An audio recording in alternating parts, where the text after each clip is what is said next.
Welcome to White Hart Lane in the heart of London for the World League of American Football, the London Monarchs versus the Scottish Claymores. Good morning, I'm Nick Halling. Alongside me a four-time Super Bowl winner, Matt Millen. Matt, I've always said the World League is the best football you'll get anywhere outside the NFL. What do you think? Well, I'm glad you asked, because I came over here wondering what the answer to that question was going to be. I was very surprised. You got a lot of size, you got a lot of speed. What you don't have is a lot of experience, which is what this league is designed for. The other thing you have is you have great tradition and a great rivalry, Scotland-England. Scott Cooper, the wide receiver, kind of summed it up. He said, this is our chance to finally get back at England. And you know, I think that does sum it up. It really is an intense local rivalry. London v Scotland will have the kickoff in just a couple of moments. Today's game is brought to you by Budweiser, proud sponsor of football wherever it's played. This Bud's for you. And by McDonald's, have you had your break today? And by AT&T, official sponsor of the 1996 U.S. Olympic team. For drama and movies from Fox. Contact your local cable operator about this new movie network today.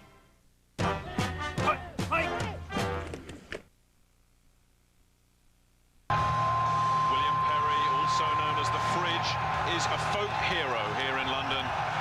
Just look at the reception he's got from the White Hart Lane faithful. A standing ovation for the Fridge, but it's down to business now. David Gordon is the kicker who will get us underway. The deep man, number 40, Marcus Thomas. Ron Dickerson and James Fuller back there with him. And we're almost ready for the start of the Battle of Britain. It was 1 each when these two teams met last season. They don't like each other, England and Scotland, a very bitter rivalry always. And the visiting American teams, the players, they know all about just what it means when England plays Scotland. Gordon gets us underway. Thomas steps up, and in fact, Fuller gets in front of him, takes it past the 20, finds a hole still on his feet, past the 30, over 40 to midfield before he's pushed out of bounds. Great start. David Gordon was there, the kicker that came up and actually pushed him out of bounds. A great start for the Scottish Claymores on special teams. James Fuller with the return. The Claymores offense will be led by Steve Matthews from the Kansas City Chiefs. Hasn't really played an awful lot since breaking his leg as a senior at Memphis State. Which is exactly why he's here, Nick. Kansas City Chiefs sent him over here. They want him to get a little bit of experience and have him get some game time. So far, they've been impressed with what he's done in practice. Let's see what he does in the game. Well, he certainly settled down well this last week up in Scotland. The handoff is to Dickerson, the fullback, who gets a block and picks up close to first down yardage. Darren Studstill, the free safety, number 27, came up and made the hit, but they may move the chains on that one. Ron Dickerson, the fullback, in there primarily as a blocker for Saran Stacey, getting the call though first of all. Sean LaChapelle and Willie Tate are both allocated by the Kansas City Chiefs. Scott Cooper, the wide receiver, is a young Scotsman, 27 years old, playing in the biggest game of his life.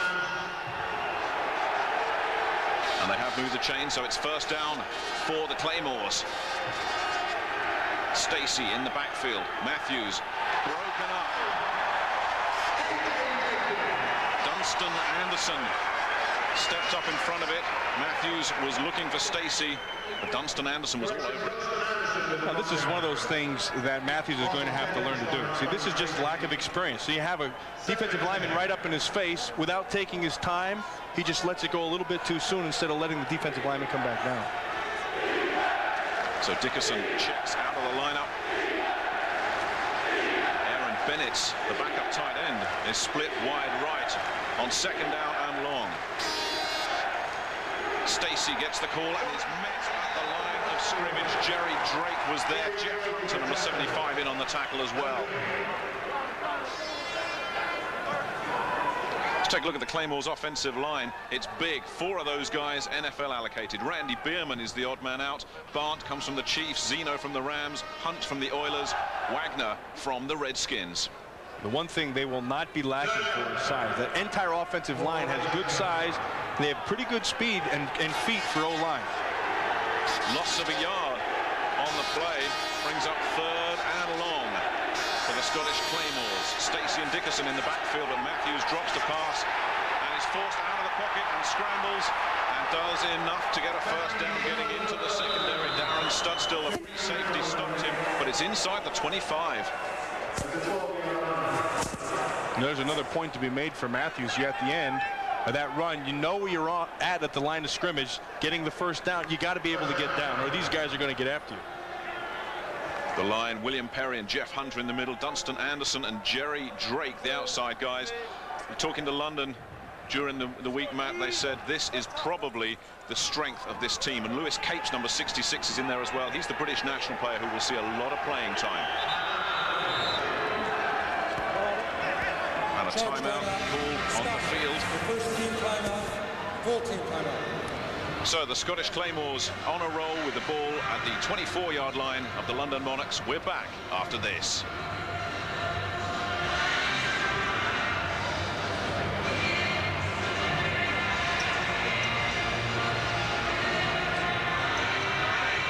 There you see Bobby Hammond, the London Monarchs head coach, led his team to a 4-6 record last year.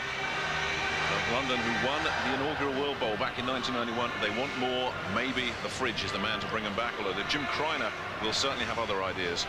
Well, what Bobby Hammond really spoke a lot about this week was the strength of his defense and that defensive line. Fridge was mentioned, but he was more excited about his outside people, guys who can get up the field. And then Hunter inside, Jeff Hunter, defensive tackle, and what he's brought to the team. He was also impressed with how Lewis Capes has come along, how he's changed his body, how he's gotten bigger and stronger, and that he felt was going to be able to carry the Monarchs early in the season.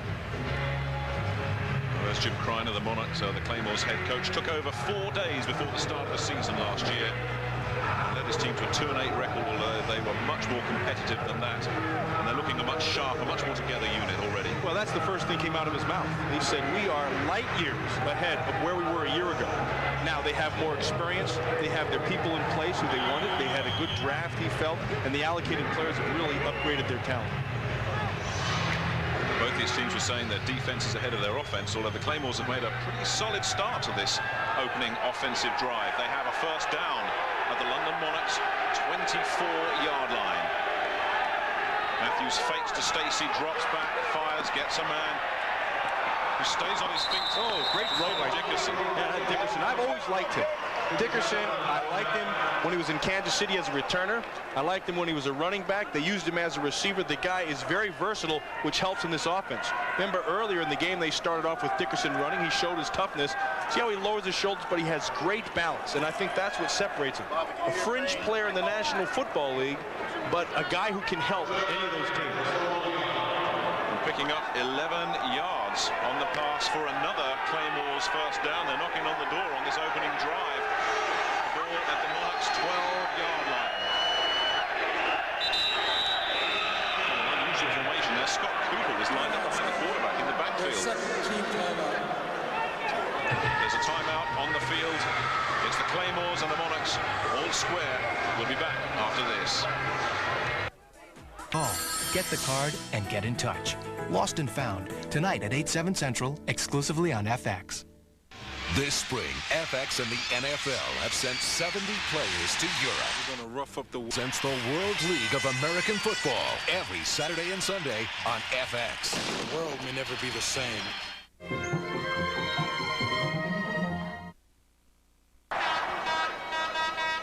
Certainly no question that Matt Storm of the Washington Redskins is taking this rivalry thing pretty seriously, with his face painted and cheering his teammates on.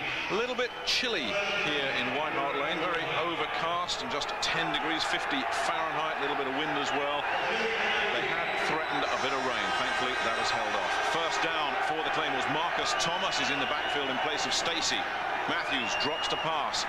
Broken up by Andre Allen. He was looking for Dickerson again. Read it perfectly. Andre Allen read that thing right out of the backfield. They just came down. All they were going to do is try to run back underneath the linebackers. And then Allen read it perfectly. In fact, he kind of ran a better route than Dickerson did. Going to watch number 55. Going to look back underneath, and there he comes right there. Oh, actually, that was Ivan Caesar, 52. Made a great break on the ball, actually before Dickerson ever did. So that brings up second down and 10. Saran Stacey is back in the backfield.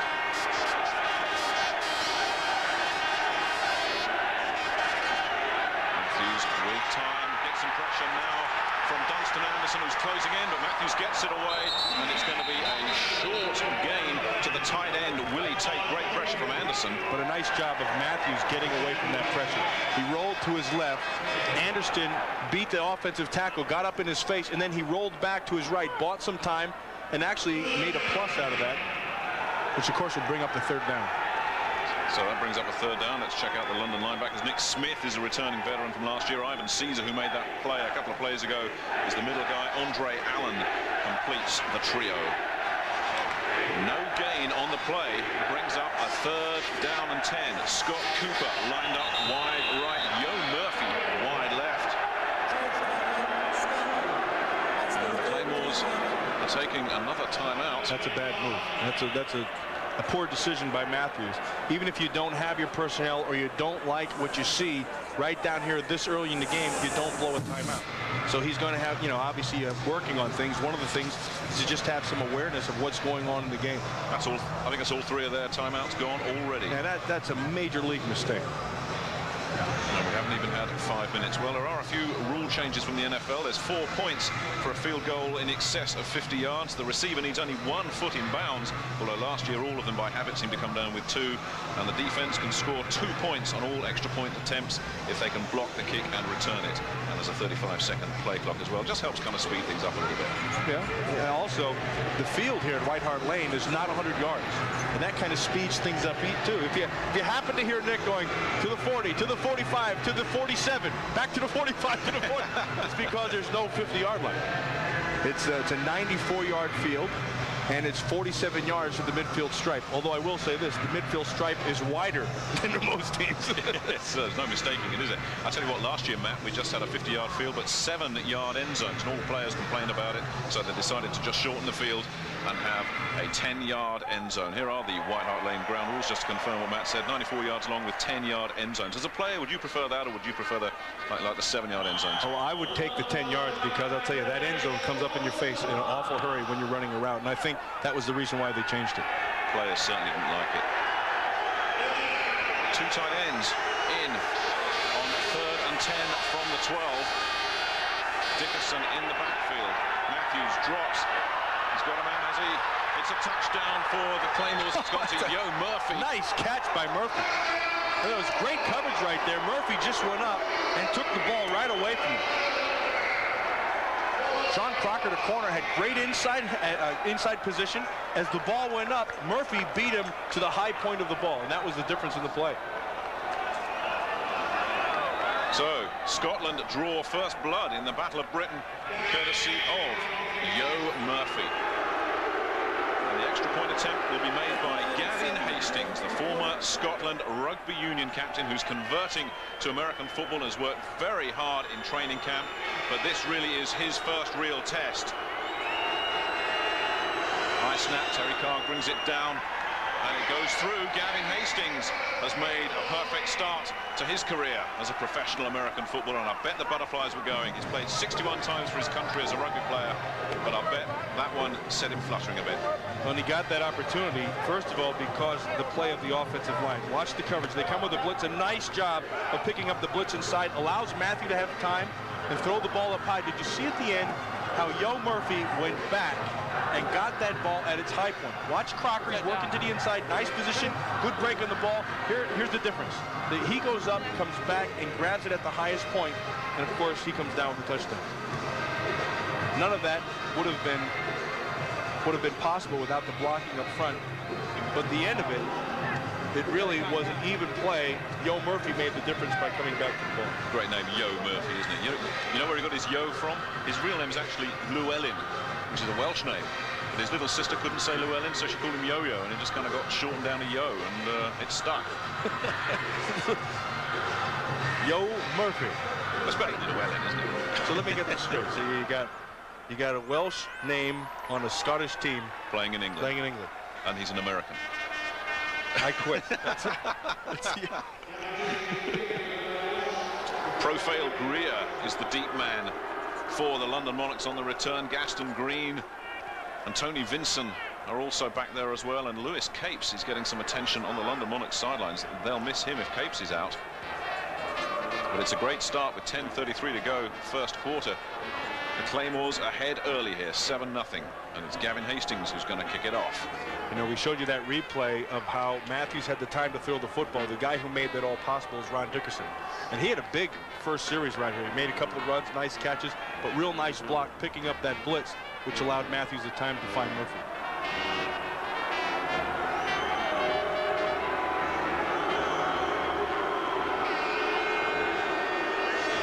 Hastings, and it'll be fielded by Greer. Takes a nice bounce. Greer stops it at the 5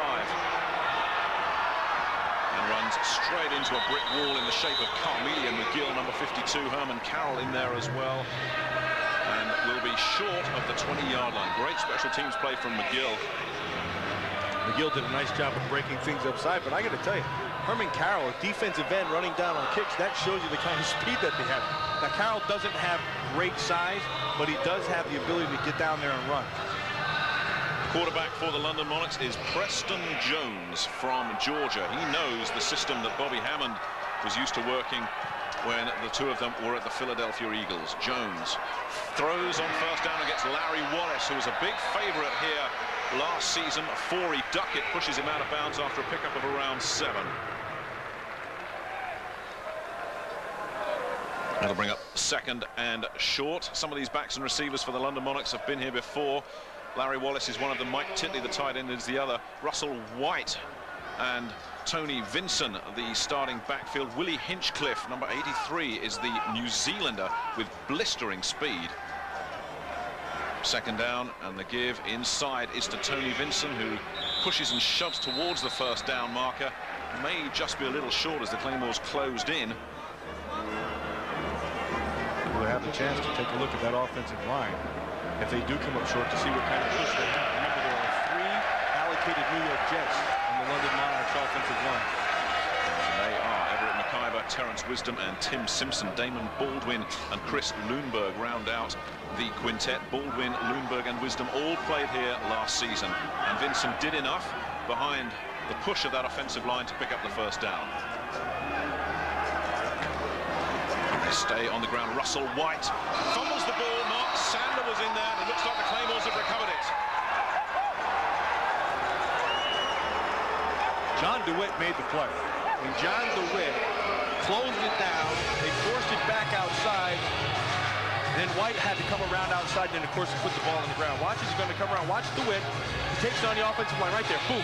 He takes on Simpson, forces everything back inside, along with Coghill coming up with the force. And then that, of course, forced the fumble, and Scotland takes it over. Watch DeWitt right there. Boom. Takes on Simpson, throws it back outside. Coghill there. Sander there. That forced the fumble. Scotland's ball. And Emmett Waldron, who's an Irish national player for Scotland, coming up with the recovery. So, at the 31-yard line, Matthews drops back to pass after the fake, looks for Murphy, and it's intercepted. 2 turnovers in 2 plays. Kenny McIntyre on the return, and he had a blocker. And gets out to the 40-yard line. Kenny McIntyre repairs the damage. That was a tough throw for Matthews to try. I mean, he tried to force that one in. The coverage was there. He tried to find Murphy coming on the crossing route with the play action. You're going to watch the play action be coming to the right side.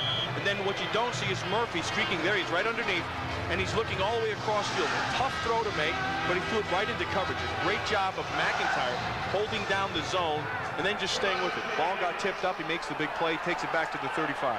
So Preston Jones will try again. Play action and then goes upstairs. And looks for Larry Wallace. 4-y Duckett had pretty good coverage all the way. Remember, we spoke with Bobby Hammond just the other day about this offense and what he wants to try to get done. He said, you know, I want to be unpredictable. He said, don't be surprised if I take it up the first play, which of course he did. But he said, early, I will go upstairs and try to stretch this field. He has speed. Willie Hinchcliffe is a guy who can flat out fly, so they'll try to use him along with Wallace. Well, the Scottish defensive line is pretty solid. DeWitt, who came up with a big play earlier, and Carroll, the outside guys. Troy Ridgely and Ty Parton, who spent 3 years with the Cincinnati Bengals, are the inside guys. Second down on the ground to Russell White, who fumbled earlier and is tripped up and picks up 3 or 4 before he's stopped. Mark Sander was in on the play.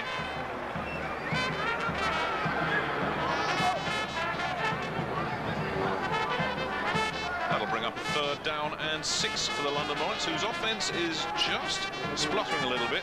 The linebacking crew, Jones and Alley, the outside guys. Mark Sander, the former Miami Dolphin, is anchoring things in the middle. When Emmett Waldron, the national player, comes in, Sander will move to the outside.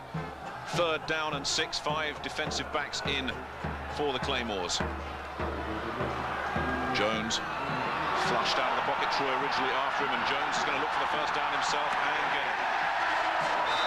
Ty Parker pushed him out of bounds, but Jones knew where the 1st down marker was and got there. The biggest thing right there for Preston Jones was the fact that there was great coverage down the field.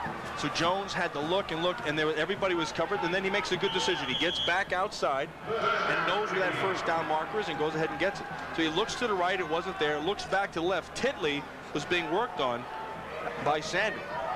And because he was covered, Preston has the whereabouts to just get up there and she's a wherewithal. It's good English word. Jerry Anderson is the left-sided tight end as Russell White gets nailed by Mark Sander with Arnold Alley in there as well. Nothing doing for White so far in this game. Yeah, and they were concerned about him. I mean, they kept on saying, we watched him in tape, and you and I watched him on tape to see exactly what he had, and he didn't quite look like the Russell White that we remember when he was at Cal. And Bobby Hammond was hoping that he was going to be a gamer and he was going to show up because he had watched him on film and had made some big plays. There's the defensive backs for the Claymores, Williams and Duckett on the corners, Fuller and George Coghill, the big hitter, at safeties. And it looks like Shannon Jones is getting some attention and indeed is being taken off for some treatment. So Emmett Waldron, another national player, number 51, has gone into the lineup as Jones checks out. Shannon Jones' dad, Billy, used to play for the Kansas City Chiefs. So there's some pedigree there. A lot of Kansas City Chiefs in this team. Yeah, a lot in the league. Yeah, they really are. And I think they've discovered that the way to get their younger players some time and experience is to send them over here. And they've taken advantage of it. That has the Raiders. The Raiders have 7 guys allocated this way. Edwin Howard split wide left. Willie Hinchcliffe wide right. And 2nd and long, he looks for Howard, looks for Wallace rather, and it's broken up.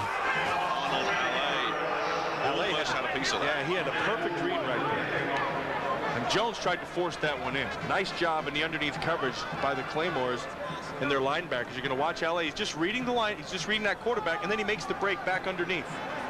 And that one should have been a pick. Arnold Alley knew it. So 3rd and long. Russell White in the backfield. Larry Wallace in the slot.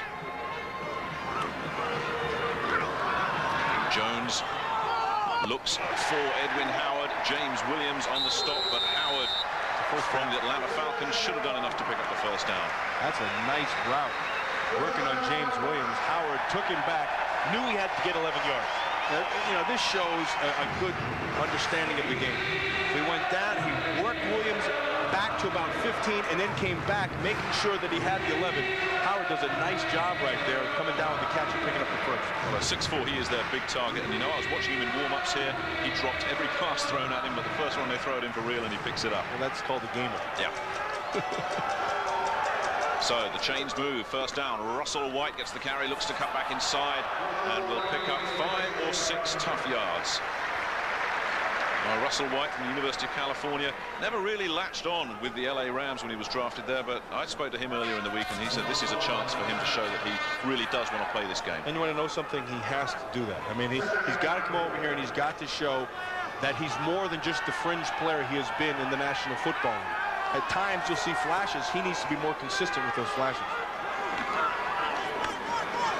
Tony Vinson in a bit of trouble, not really getting a lot, maybe a couple. Nobody was fooled there, and George Coghill, a strong safety, came up and made the stop. You know, the one thing that Russell White is going to get them some help from is the offensive line of the Monarchs. They have 3 allocated players from the Jets. Now, Wisdom, number 68, the left offensive guard, and MacGyver, the left offensive tackle, represent the whole left side, and it should be a strong point of this team. 3rd and around 3 to go for the London Monarchs, looking to hit back, trailing by 7, 1st quarter. Jones fires, gets Russell White, who hangs on despite the hit from Sander, and it's a first down again for the Monarchs, who are now starting to get things moving offensively. That's a very nice throw by Jones, and he just threaded that one. Nice job by White of just being able to get into the crease. And I don't know, watch it. This ball is thrown the only place it can be thrown. He looks away to the right, draws the coverage, and then comes right back inside, right in between. Man, that's a rough hit right there. But Russell White knew that it was time to move the chains. Fumbled earlier, but now settling down against the ball once again. Looks to cut inside. Arnold Alley was in on the stop. Ty Parton in there as well. Sander, who seems to be in on everything at the moment. That'll bring up a second down. You know, I talked about that offensive line of London and the left side being so strong, but so far, Bobby Hammond has chosen to run to the right side almost exclusively. Simpson and Lundberg are on that side.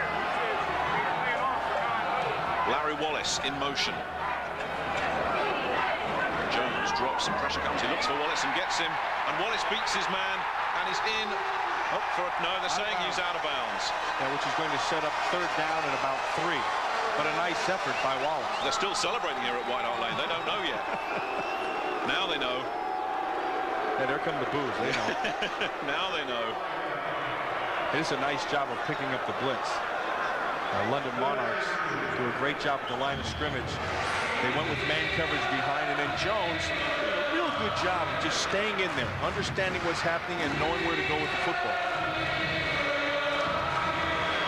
He's the most unpopular man in White Hart Lane at the moment, and the timeout has been called by the London Monarchs. Preston Jones goes over to talk with the offensive think tank. For both these young quarterbacks, they really need to settle down, and they're giving indications that they are doing it. 7-0 Scotland, but Monarchs looking to hit back.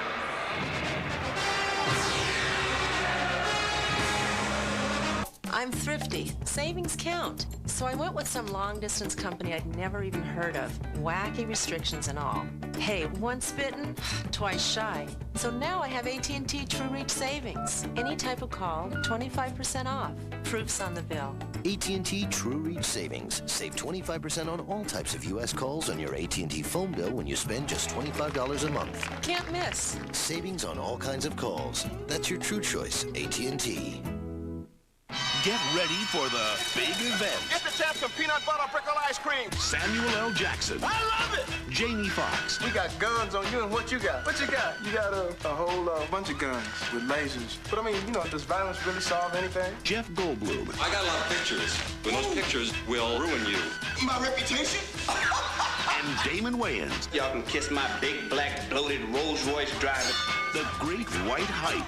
Rated R. Starts Friday, May 3rd at theaters everywhere. They crawl, they hop, they slither, they're pets, and they won't be stopped! Unless you watch The Pet Department, only on FX. If you miss it, be very afraid. Teaching children to save is a good idea. But next time, put that dollar in here and buy your child life insurance from Guarantee Trust Life Insurance Company. Call now for your free Great Start Kit. Just $1 buys your child life insurance for 3 months. Your child is insured, and you're protected financially. $1 for 3 months, then just $20 a year, so you'll have financial peace of mind. In spite of tougher gun laws, drunk driving laws, safety precautions, and medical advancements, the unthinkable still happens. $20 a year to age 26, when your child can convert the policy and continue the protection for life. So put that dollar where it counts. Count on Guarantee Trust to start building financial security for your whole family. Call for your no-obligation Great Start Kit today. Insurance for $1 now, then $20 a year. Call 1-800-367-9400.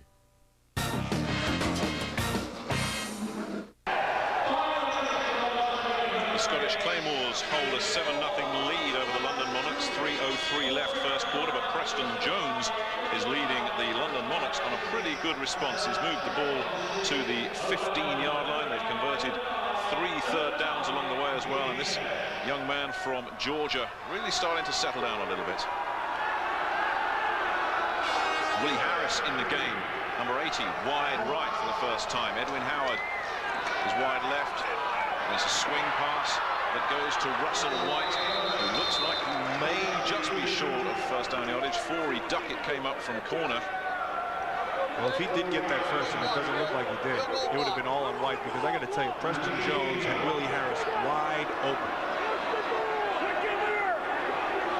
And it looks like the London Monarchs are going to go for this. They're sending in the heavy mob. In fact, no, they're going to go for a field goal attempt. And it's going to be David Gordon from 31 yards. Sonny Fexico, the holder. Gordon's kick is up, on the way and wide. So, disappointment for the London Monarchs, who started to settle offensively, but have come up empty. David Gordon failing with a 31-yard kick. Well, they don't come away with the score, but they have to be pleased with the way they move the football. And then Preston Jones really started to settle down with his throwing and finding the receivers and learning the field and, you know, all that stuff. So I think they've got to be pretty pleased with that. Both Preston Jones and Steve Matthews, I mean, we talked to them in the week. They both said, we haven't really played since college. Exactly. Which, again, you know, I hate to keep coming back to that, but that's why you're playing in this league. You need to get, I mean, take Matthews. Matthews hasn't played, broke his leg for 2 years. And he was so anxious to get out there and compete. So it's the Claymores with the ball once again. Matthews hands off to Saran Stacey, who is tripped up behind the line of scrimmage. Looked like Blaine Berger, an acquisition from the Amsterdam Admirals that came in and tripped him up. He did a nice job. He's working on a big one over there, Purvis Hunt, number 79. And everybody talks about how big the fridge is, you know, and it's funny, they list the fridge at like 350-ish. Purvis Hunt is bigger. I mean, he's got to be 4 bills. You know, if the fridge is 350, you're 150, man. Oh, absolutely. I agree with you. Lewis Capes back in the game, number 66 for the London Monarchs. Saran Stacey on the draw play, gets past one tackler, does well, maybe to pick up a yard. There's a guy last year, Saran Stacey was the entire offense of Scotland. And now I think because they've upgraded what they're doing, he can be and settle into more of his football game, which is, you know, catching the ball out of the backfield, getting the runs when he has to, but he doesn't have to be relied on to do everything. Led the league last year with 785 yards on the ground, something like 1,100 all-purpose yards, Saran Stacey, and yet never got invited to an NFL camp. That's kind of surprising. The only thing I can see there is he's 27 years old, and so you'd rather take a chance on a younger guy. Big third down here for the Scottish Claymores. Play action from Matthews doesn't fool Horace Morris, a huge fan favorite here. You can see why. Well, what they really should be cheering for is the coverage down the field, because they had no place to throw that football. Morris actually was blocked and had gone upfield. You're going to watch as he comes around outside, gets thrown up the field. A nice job. He's able to step up, but a good job with hustle. And because of the coverage down the field, they make the sack. So fourth down, the punting unit is on for the Scottish Claymores. Kenny McIntyre will be the return man. Paul McCallum gets away. A wobbly punt that bounces around the 40. McIntyre fields it high at the 35. And picks up maybe a couple before he runs into the coverage. James Williams, number 22, was down there. So McIntyre, who came up with an interception earlier to snuff out that Scottish Claymores threat, having a busy afternoon. Returning veteran, very popular here last season, Kenny McIntyre, now with the Kansas City Chiefs. He has a good sense of the game and a good sense of playing back there. You know what they really like about him is the fact that he'll control things back there. You know, nobody kind of gets out of control, because Kenny McIntyre will put you right back in place. So Preston Jones continues. The handoff is to Russell White, who gets past one tackle and picks up around 4 yards before he runs into Fuller. Nice job of Simpson, the right offensive guard, coming out to make that block, which enabled White to get back outside and pick up that gain. You know, the offensive line of London is really starting to come on in the latter part of this first quarter. Well, as you said, there's 3 guys from the Jets. Their continuity must help. They know each other. And that'll do it as far as the first quarter is concerned. It's flown by. At the end of it, the Scottish Claymores lead the London Monarchs 7-0. We'll be back after this. I just wasn't satisfied with how my headache medicine was working. Then my doctor told me about a medicine called Arudis. Of all the prescription pain medicines, 82% of doctors surveyed have prescribed Arutis, and now it's available in a non-prescription strength. Potent new Arutis KT. Just 25 milligrams is as effective as 400 milligrams of Motrin IB, 440 of Aleve, or 1,000 milligrams of extra-strength Tylenol. Now I've got Arutis KT. New Arutis KT, the potent medicine for pain. We know you're out there! Come and get me! Why, he could be anywhere, Sheriff. Flush him out. Kellogg's Honey Roasted Pecan Temptations with crunchy flakes, golden honey, and roasted pecans.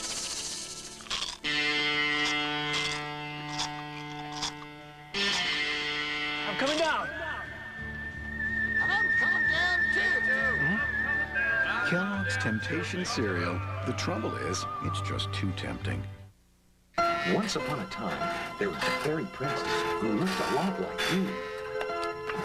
And she had a magic wand, too. Action Lane remembers the old porch gliders, but ours have comfortable padding and a unique gliding mechanism for a smoother, gentler ride indoors. Once upon a time, there was a fairy princess who your grandpa used to say looked just like me. Introducing the new glider recliner from Action Lane. Call 1-800-700-1233 for your local dealer and a free buyer's guide. This spring, FX and the NFL have sent 70 players to Europe. We're going to rough up the world for an 11-week international showdown. Touchdown, London! To capture the World Championship. We're on a mission to improve international relations. Direct from the NFL and backed by the power of Fox Sports. He scored! What a play! FX presents the World League of American Football every Saturday and Sunday on FX. The world may never be the same.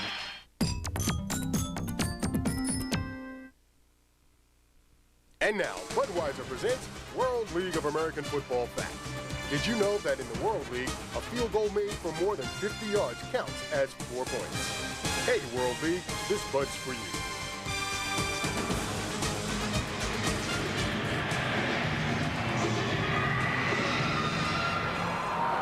Early honours belonging to the Scottish Claymores, but since that opening drive, they've not done much offensively.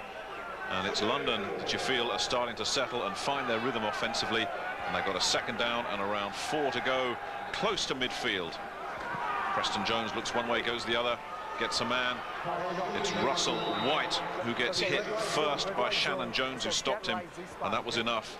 Well, a big season this for Bobby Hammond, the London Monarchs head coach, latterly of the Philadelphia Eagles on their coaching staff. 4-6 last year, knows he has to do better this time around. Yeah, and the way you have to do that is get players, which is what he understands and does pretty well. So he went back in the offseason, and he spent time in the Philadelphia Eagles personnel department and just scoured film day after day. And actually, he's upgraded his team in the talent department quite a bit. Larry Wallace in motion on 3rd down.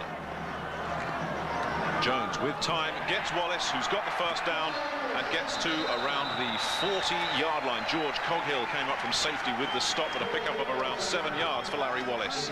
It looks like they blew that coverage underneath. Sander drove outside for the running back Vincent as he went wide, and then back underneath. Waldron would look like he would have had the coverage on the underneath side. You're going to watch as the running back burst back underneath, and then Waldron can't quite get there, and then of course he comes up with the first down. Hinchcliffe split wide to the left, Howard wide right. Mike Titley and Jerry Anderson, the 2 tight ends, are both in, and they give it to Russell White, who's got a bit of running room. Past one man, pickup of around 12 yards. That is the Russell White they remember from the University of California. That's exactly what they're waiting for, and that's what Bobby Hammond was talking about. Those little flashes of brilliance. But before you can get any of that stuff done, your offensive line has to do the job. Watchers are going to work to the right side of your screen. There's a nice job of the left offensive tackle pushing him back up, and then White just takes advantage of it. Once you can get that hole and get just a little crack, get through it, you come up with a big play. Well, there's 3 guys from the Jets here, and they've already been christened the Jumbo Jets. Gaston Green alone in the backfield, the former LA Ram and Denver Bronco, and it's Green that gets it but doesn't get much change out of Joe O'Brien, a backup defensive tackle who was in on the play. Gaston Green is another player exactly like Russell White, although remember, Gaston Green was a speed guy, was in Denver, was an all-pro. He was drafted originally by the Rams. But Gaston Green had that great quick step, and then all of a sudden he just lost it for some reason. He's here to find out if he can find it again, because if he can, he'll be back in the league, or at least have a shot. Couple of yards. They stay with the two tight end formation. Jones looks, fires, gets a man's Willie Hinchcliffe, the speedster. Willie Hinchcliffe makes his first professional catch. This guy said, all I need is an opportunity. He thinks he's got the speed. Well, he has got the speed. He says he's got the hands, and that's his first catch, and he'll remember that for a long time. Yeah, he will. And I got to tell you something. This guy is really convinced. I mean, he knows. He told us himself, I'm in the top 1% of the population in the world. Now, as far as speed, no question. That's something you can't teach. He can flat out fly. His hands is something he needs to work on. They have been getting better. He really needs to learn how to run better routes. Moves the chains. First down, Vincent and Green in the backfield. Jones finds Gaston Green on the swing pass. Green zips past one guy. Left two defenders for dead there, Gaston Green, and picks up around 7 or 8 yards. Nick, that's what he always had. He had that little step. You see how he just came up, and then Jones came up to make the play. Boom, make you miss, get back outside, and then he has the speed to be able to take a 3-yard in the backfield swing pass and turn it into a 5-yard gain. Well, Bobby Hammond was saying pre-season that he really had to beef up his running game, and I think he's done a pretty good job with the line we've talked about. We've talked about Russell White, we've got Tony Vincent and Gaston Green in the backfield as well. There's some horses there. Second down. Vincent with the catch and the touchdown. The Monarchs pick up 6. Now, what the London Monarchs were doing in that whole series was picking on Scotland's underneath coverage with their linebackers. Vincent catches his swing pass. All he did was wait for Waldron to overcommit to the outside. Then he cut back inside, and heck, he could have walked into that one. And Kevin Hurst will attempt the extra point.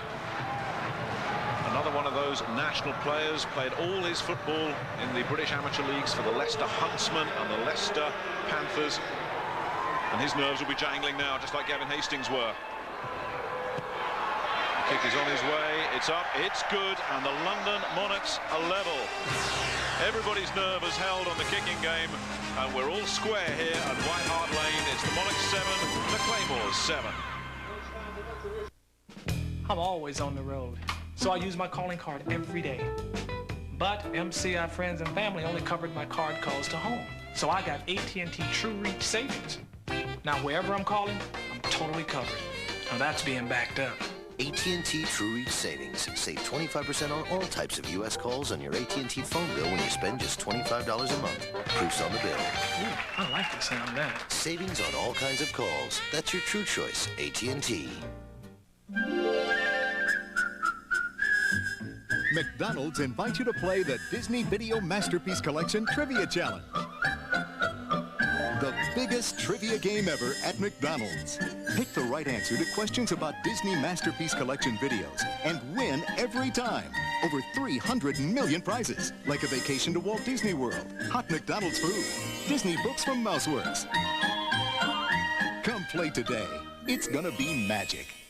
On the Super Collectors, you'll meet ordinary people. Asparagus Man. And you'll see extraordinary collections. This is Mr. Spock. Today, only on FX.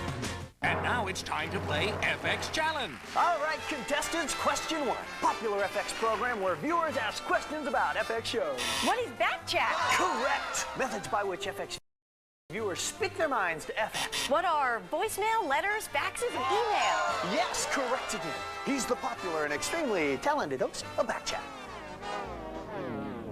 Talented host, Backchat. Join host Jeff Probst and the whole Backchat gang on Backchat, Sundays at 4, 3 Central, only on FX. Anybody? This spring, FX and the NFL have sent 70 players to Europe. We're going to rough up the world. For an 11-week international showdown. Touchdown, London! To capture the World Championship. We're on a mission to improve international relations. Direct from the NFL and backed by the power of Fox Sports. He scored!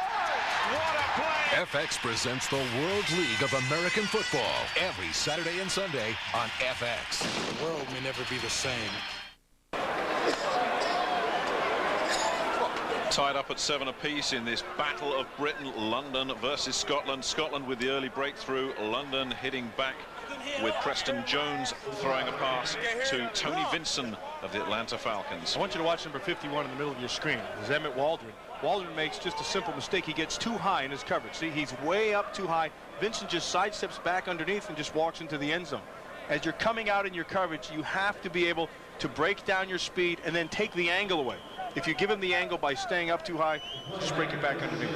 Another impressive drive offensively by the Monarchs. They had one earlier that ended in disappointment when David Gordon missed a field goal, but no disappointment this time. No, they've been moving the ball very well offensively. I mean, they've got to be pleased. That second drive, and that resulted in a touchdown, all that was just attacking the underneath coverage of the linebackers of Scotland. The Claymores started so fast with that opening drive that led into a touchdown. They've done virtually nothing offensively since. David Gordon gets underneath that kick, and it's fielded at the 25-yard line by Ron Dickerson, who picks up around 5 or 6 yards. David Gordon got right underneath that one. I got to tell you, this Purvis Hunt, and he is a monster. They list him at 380 pounds. He's got to be bigger than that. When you look at him, if you're a running back for Scotland and you're looking for a hole, you find that rear end immediately and you run behind it, because chances are he's going to probably find you one. Yeah, and he's 6'4" as well, so he's a wide load, is Purvis Hunt. He likes to be called Mr. P, and when you're that size, you can be called anything you want. The fridge is in. A defensive tackle for the London Monarchs. Matthews with the play fake, buys himself some time. Looks, fires, gets a man wide open. Aaron Bennett's to around the 43-yard line of the London Monarchs. Darren Studstill, in fact, Sean LaChapelle with the catch. Studstill on the stop. This is nice play action. LaChapelle comes all the way across the field. You're going to take him one way, and then what happens with the play action, it draws your coverage in, and then you can bring your wide receiver all the way across in the back. It takes a lot of time for that play to develop. A nice job of Matthews of having the patience to let it develop. Dickerson and Stacy in the backfield on first down motion from LaChapelle. Matthews looks one way, looks the other, has some running room, and will pick up close to first down yardage before he's dragged down from behind by Jeff Hunter. You know, I want you to watch Purvis Hunt, number 79, and he's working against the fridge. Now, if anybody right here, you're going to watch Fridge, is going to work over to his right, and there comes Hunt. If anybody from the Department of Agriculture sees these two guys playing, they may want to put them in with the rest of the cattle. That's no way to talk about the Fridge. There's more beef there than all of England right now, I believe. Oh yeah, we had some trouble. You've heard about the mad cow disease back home in America, have you? Yeah, yes I have. And that is a mad cow right there. He will be when he hears you. You know, I was interested to see how Fridge was going to do over here, because if he would dominate this league, that would tell me the league isn't that good. But I got to be honest with you, he has really had to struggle to hold his own. Yep, the Fridge working hard. First down for the Claymores. Saran Stacey stopped in the backfield twice, still on his feet, and eventually loses 4 yards. There was just nothing for him there. The Monarchs had penetration all over the place. They take Saran Stacey back outside, and the inside is going to be manned in by the Fridge, and you can see why he struggles. Watch Fridge. First of all, I don't care how big you are. If you get high, you're going to get drilled. And then Purvis Hunt at 380 pounds just pushes him back. And what Fridge is chasing after there at the end as he pulls up his drawers is Saran Stacey. Stacey does everything he can with his feet to just pick up a 2-yard loss. Matthews with a deep drop. Morris was after him. Matthews gets it off, and it's thrown high. The coverage was pretty good from Mark Montroy. They were looking for LaChapelle, but pressure came from Morris as well. Horace Morris came off the corner. Now, as I'm watching the offensive line and the defensive front of London, I'm getting pretty impressed. But the one thing is Horace Morris has, he's not a big guy. He's kind of a small guy at 230 or so, but he can run, and he gets to the corner. And in passing situations, he's perfect. He just let him fly up the field. And it brings up a third down and long. The London Monarchs in their nickel package. Matthews has to get rid of it quickly, and nothing doing there at all. Yo Murphy didn't expect that ball, and I don't think Steve Matthews expected 4 London Monarchs in his face without any protection. Well, they went with a screen with Yo Murphy back inside, so Murphy should have expected the ball. Number one, what happened right there was Matthews he's just getting a little bit ahead of himself. He's got to settle himself down because he's getting into the flow of the game, and he's making his decisions too quickly. Paul McCallum into punt. A couple of trials with St. Mirren and Hamilton Academical before switching to American football in the Canadian Football League, and it takes a nice bounce and goes out of bounds inside the 10-yard line of the London Monarchs. So the Claymores offense continues to splutter, and we're tied up at 7 apiece here at White Hart Lane. We'll be back after this.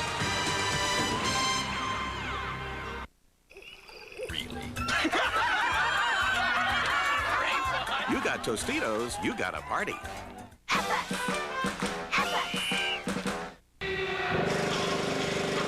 You know, this whole experience was a new one for Matt Millen. At all World League games, you always have a pre-game power party where everyone just sort of chills out and has fun and soaks up the atmosphere. Matt Millen was having so much fun out of here, I thought I was going to have to do this game on my own. I couldn't get him out of there. Yeah, I wanted to go over and get my face painted. Well, it would be an improvement, let's face it. Good point by you. Good point by you. All the help we can get at our age, eh, Matt? Well, you are a little older. I do have to point that out. 4 months. Very quickly pointed that out as well. 8 minutes to go, first half. The Monarchs deep in their own territory with Gaston Green in the backfield along with Tony Vincent. They're giving Russell White an extended rest at the moment. Just shows the options that Bobby Hammond has got open to him. Options that he didn't have last year. And he's got to be pleased so far with what he's seen. I'll be surprised if they don't go back to attacking the underneath coverage of Scotland. Tony Vincent checks out of the lineup just a couple of yards there. Willie Harris, number 80, has checked in.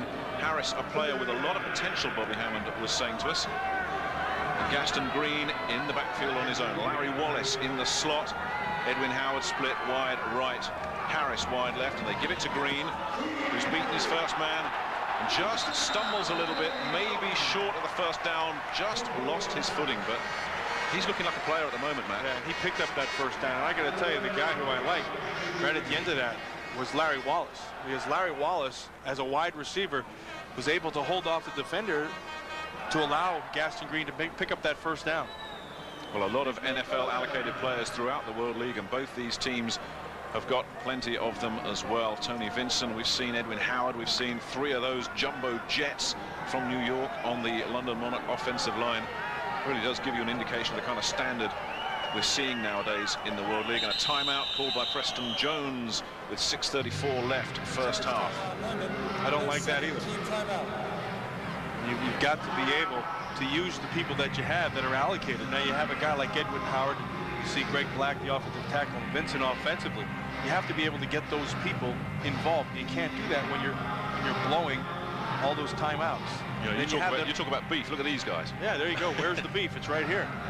The jumbo jets of the offensive line. Now watch Everett McIver, and he was the one who gave that nice block earlier in the game that was able to spring Gaston Green, but he has a chance to be pretty good because he has pretty good physical skills, but he gets lazy. He gets lazy with his hands and with his feet. At times, he won't take the right steps. And that's why he's over here, just to gain experience and start getting those steps down. When that happens, I think the kid, he's got a chance to play. Remember last year with the Jets, he did play. I mean, he was beaten badly, but you could see at times that he had the skills to compete.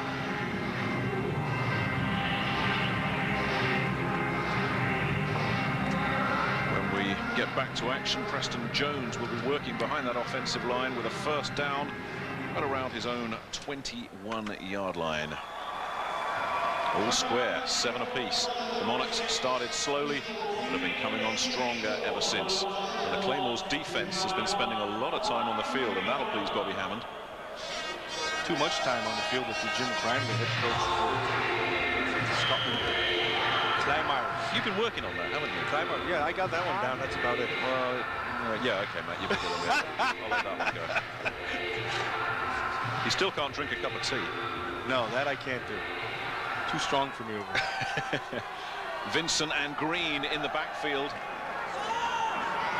Jones with a lot of time, overthrows Mike Tiddley, the tight end, who've drawn the coverage of George Coghill. That'll be an interesting battle all afternoon.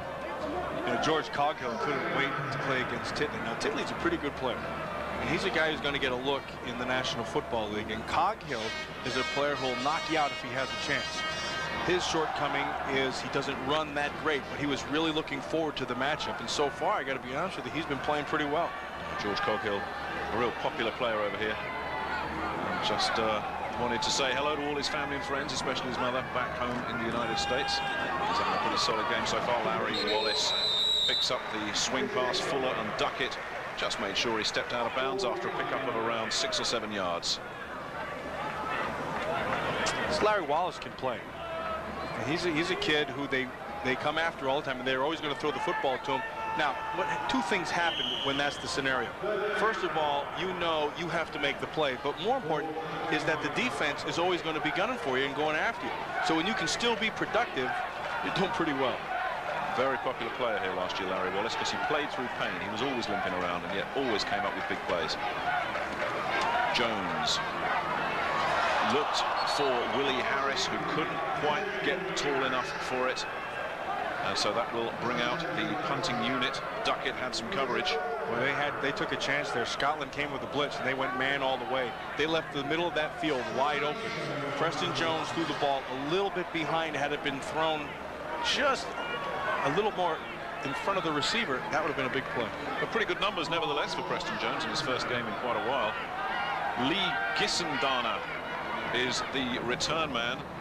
Sonny Fexico had to stretch to get it. Gets off a pretty good punt that has Gisendana backpedaling and taking the ball at the 6, where Roel Blenman stopped him, a London Olympian originally, a national player, and Blenman didn't make the tackle, but he slowed Gisendana up so that the rest of them got there. And a good punt from Sonny Fexico, who's very pleased with himself. He should be. That was a monster. I mean, he drilled that thing, took him all the way back to about the 3-yard line. Where Gisendana had to make a decision whether you try to let it go into the end zone or you bring it back. And the Scottish Claymores really loaded up their offense. Gisendana, we just saw. Hunt, who Matt has been so rude about. Matt Storm and Keith Wagner, they've all come in, and there's a few other NFL players on this Claymores offense as well. Tom Barnes, Sean LaChapelle, Steve Matthews, Willie Tate, and Lance Zeno. It's quite a handful.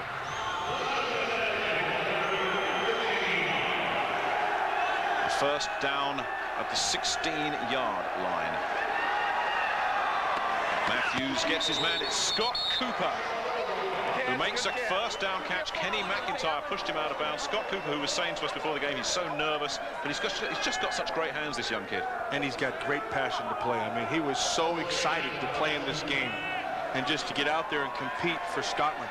You know, as a player, he's not the fastest guy. He runs pretty good routes, and he brought a whole contingent down from Scotland. He says he knows half of these guys. Yeah, he said by name. I can watch him off the bus and say hello.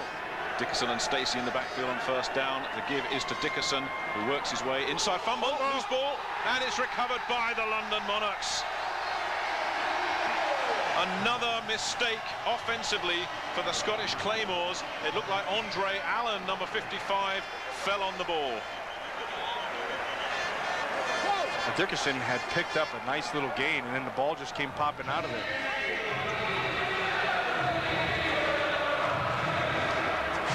Matthews will hand this ball off. And watch Dickerson as he looks inside. He gets a nice block, cuts back inside, then here it comes right there. Boom, ball just comes popping out of there. And it looked like Darren Studstill, the strong safety, got his hand in and stripped the ball out, which allowed for the recovery. And it gives the London Monarchs good field position on the Claymores 36 with 5:01 left, first half. Still tied up at 7 apiece, but London looking to turn the screw here, and Larry Wallace goes in motion. Jones looks in Wallace's direction. He's got Duckett to beat, and Duckett, who is tall at 6'3", was tall enough to break that one up. Yeah, nice coverage by Duckett. He went man up all the way. And he ran with Wallace, man, stride for stride. Now the difference, as you said, he understood his height, and he used it to his advantage because he trailed him. Now, in order for that ball to be complete, it has to come over the top. If it's not a perfectly thrown ball, it's out of bounds. You know, if that had been to the other sideline, James Williams is 5'10" on the other corner. That could have been a very different story. Yes. Forey Duckett from the New Orleans Saints had the height advantage there. And that brings up a second down and 10. Wallace split wide right, Hinchcliffe wide left, going over the middle, and they give it to Tony Vinson inside. Vinson gets past Mark Sander and should have enough for a first down. Joe O'Brien in on the stopper there. Trying to say it's a fumble, the Claymores, but Joe O'Brien is not fooling anybody. Well, when all else fails, go back to attacking the underneath coverage of Scotland. So this time they just ran everybody off, and then they just let Vincent work on the linebackers. Now they're going to catch him in zone. Everybody drops off, and you watch as your middle linebacker, number 51, drops to the right side, and then Vincent just attacks the vacated area. It's just a simple zone pattern, but it picks up the first down. This is quite a challenge for 51 Emmett Waldron. He's an Irishman who didn't actually play the game until he was 14 years old. He's taken a big step up in class. Russell White dives over the middle. Will pick up 2 or 3 yards. George Coghill, the safety man, came in and laid the hit. But yeah, there they are, rotating those backs in and out again. Vincent coming out. White, who took that long rest, is back in and rejuvenated. Gaston Green has also been in the middle of that. And that just shows you the depth that Bobby Hammond has been able to get. Now, there's another player that I like when I watch my tape is that Cofield Greer. Oh, he's fast. Howard wide left, Hinchcliffe wide right. Wallace in the slot, goes in motion. Russell White in the backfield, 2 tight ends, or 1 tight end rather. And it is to Wallace, who will pick up a first down, ridden out of bounds by Forey Duckett. Wallace is having a big afternoon. Yes, he is, and that's because Preston Jones isn't afraid to throw to him. Jones is getting the time to throw this football. I mean, this is a deep out pattern. Jones, watch how he sets his feet in the pocket. Now he has time to look the field over, and there's the ball outside as Wallace makes his break. That's good football.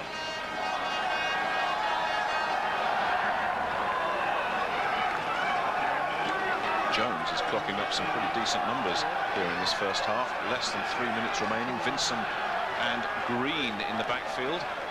And the give is to Gaston Green, who cuts back inside and gets down to around the 10. Will pick up 4 or 5 yards. But this Scottish defense is getting banged around. Yeah, they are, and they're also taking some chances. You can see they're starting to go with some blitzes down here to try to take a chance to make a big play, maybe get a fumble or turnover or force something. When you do that, though, you expose yourself in coverage. Well, still 7 apiece with just 2 minutes and 14 seconds remaining. They might just get another play off before the 2-minute warning. Vincent splits wide left. They give to Gaston Green, who spins away from one man. Nice moves again, and that will be a first down, and it's in Fridge territory around the 1-yard line. George Coghill on the stop, and that will be the 2-minute warning. So it's all tied up. The London Monarchs and the Scottish Claymores at 7 apiece, but London looking to go on top. We'll be back in just a moment. On May 3rd, 20th Century Fox is gonna pull out. Y'all can kiss my big, black, bloated Rolls-Royce driving. The big guns. My nerves are bad. I've been on medication and everything, and I just want some respect. Samuel L. Jackson, Jamie Foxx. Is this Rayhan? And Damon Wayans. Who are you? I own the place. I know who you are, man. Oh, my bad. The Great White Hype. Rated R. The Hype is on Friday, May 3rd at theaters everywhere. Taking care of business. Office Depot is bigger and better than ever, with more brand name office supplies than ever before, with more superstores nationwide, more top-brand business machines and computers, more software titles and computer accessories, more office supplies and furniture at guaranteed low prices nobody can beat. Taking care of business. Office Depot, taking care of business for companies of every size, everywhere, every day. For drama and romance, Picket Fences really hits the mark. Officer down. Picket Fences on FX. You're born, you live, you die. Along the way, you meet a lot of people. Most of them you just lose track of, but some you'd actually like to see again. That's why there's Lost and Found. Reuniting people who've lost track of each other. Do we look the same? From New York to Vegas to Paris, France. FX, TV with you in mind. Hooking up the planet one reunion at a time. Lost and Found, weekends at 8, 7 Central, only on FX. This spring, FX and the NFL have sent 70 players to Europe. We're going to rough up the world. for an 11-week international showdown. Touchdown, London! To capture the World Championship. We're on a mission to improve international relations. Direct from the NFL and backed by the power of Fox Sports. He scored! What a play! FX presents the World League of American Football every Saturday and Sunday on FX. The world may never be the same.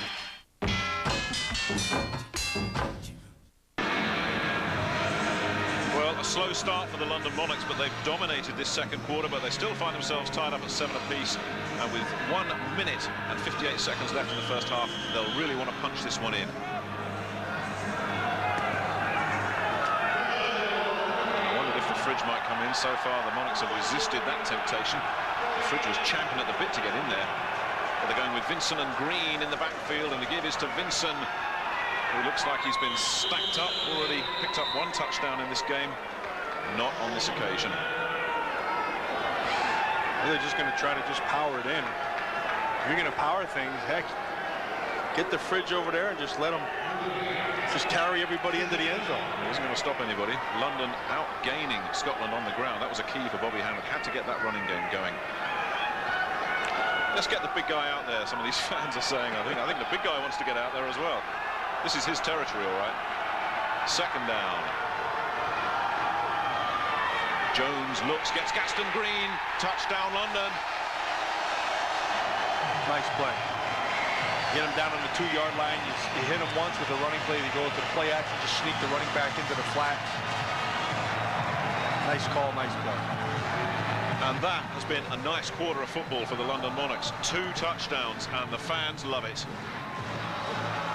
Watch as Vincent just sneaks through in his coverage. He's going to be the fullback. He's going to run through with the play action. They draw it up. Waldron comes right by, out to the flat. There it is, Gaston Green, 6 points. Kevin Hurst assigned the extra point duty. This his first ever game as a professional. On its way, and it's good enough. And that's good enough for the London Monarchs. A 14-7 lead after falling behind 7-0 early on, but they've really run things pretty much as they wanted to ever since. They missed a field goal, but 2 touchdowns in their last 2 offensive possessions. They'll be happy with that. Well, they've got to be happy with the way the offensive line has taken over the game, and they've dominated Scotland's defensive front. And they've been able to run the ball effectively. They've given Preston Jones time to throw the football and find the receivers down the field. And then with the depth of running back, you know, Gaston Green running, Russell White running, they've been able to do things, really whatever they've wanted to do. And that's been the difference, I think, is the offensive line. Gaston Green rejuvenating his career, or hoping to, here in London.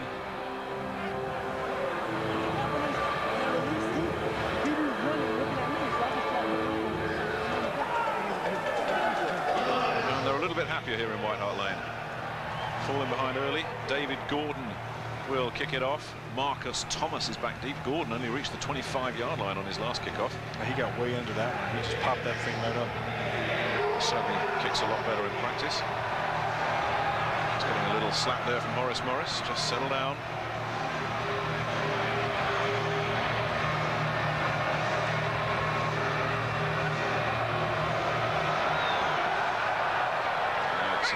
Spinning one that's going to be fielded around the 15. Marcus Thomas makes a mess of it, recovers, but there's a lot of bodies down there now, and everything going the London Monarchs' way at the moment. The crowd on their feet, loving it. I'm not going to tell you, from an officiating point of view, this has been a pretty clean game. I think the officials have been right on top of it, but it hasn't been sloppy. And I think there's something to be said for that. Well, this isn't the first game of this new World League season. There was a game last night in Germany between the Frankfurt Galaxy and the Rhine Fire. Jay Kearney picking it up. Touchdown for the Frankfurt Galaxy, who are the defending champions, and getting off to a winning start this season as well. So the Claymores backed up at the 16, and they can't get a running game at all. Jones fired, rather it's to Dickerson, who is run out of bounds by Kevin Gaines, and there was pressure on Matthews there. The rushing game for the Scottish Claymores non-existent. Saran Stacey, 4 attempts for -1 yard. And there's 2 reasons for that. First of all, in that first quarter, they were able to run the ball pretty effectively, but then London took the game over. And since that time, they've not been able to get anything going on the ground because they've kind of almost been in the catch-up mode. They haven't been able to get any first downs. Pick up of a couple. Sean Chappelle is split wide right. And Matthews is looking and is in trouble again. Jeff Hunter nailed him, and it's picked off by Darren Studstill, and this could be more trouble for Scotland, and it is. Touchdown London, they're running riot. That was really stupid by Matthews. That was a panic play. He just turned and threw it up. He had pressure. He didn't stay with his main read. He tried to get out of it, and then he just threw the ball up. 2 touchdowns inside 30 seconds, inside the last 2 minutes of the half. That's a disaster for the Claymores. Heck, that's a disaster for anybody. I don't care if you're Joe Montana. Well, he wouldn't have thrown that. No, he would not have thrown that, believe me.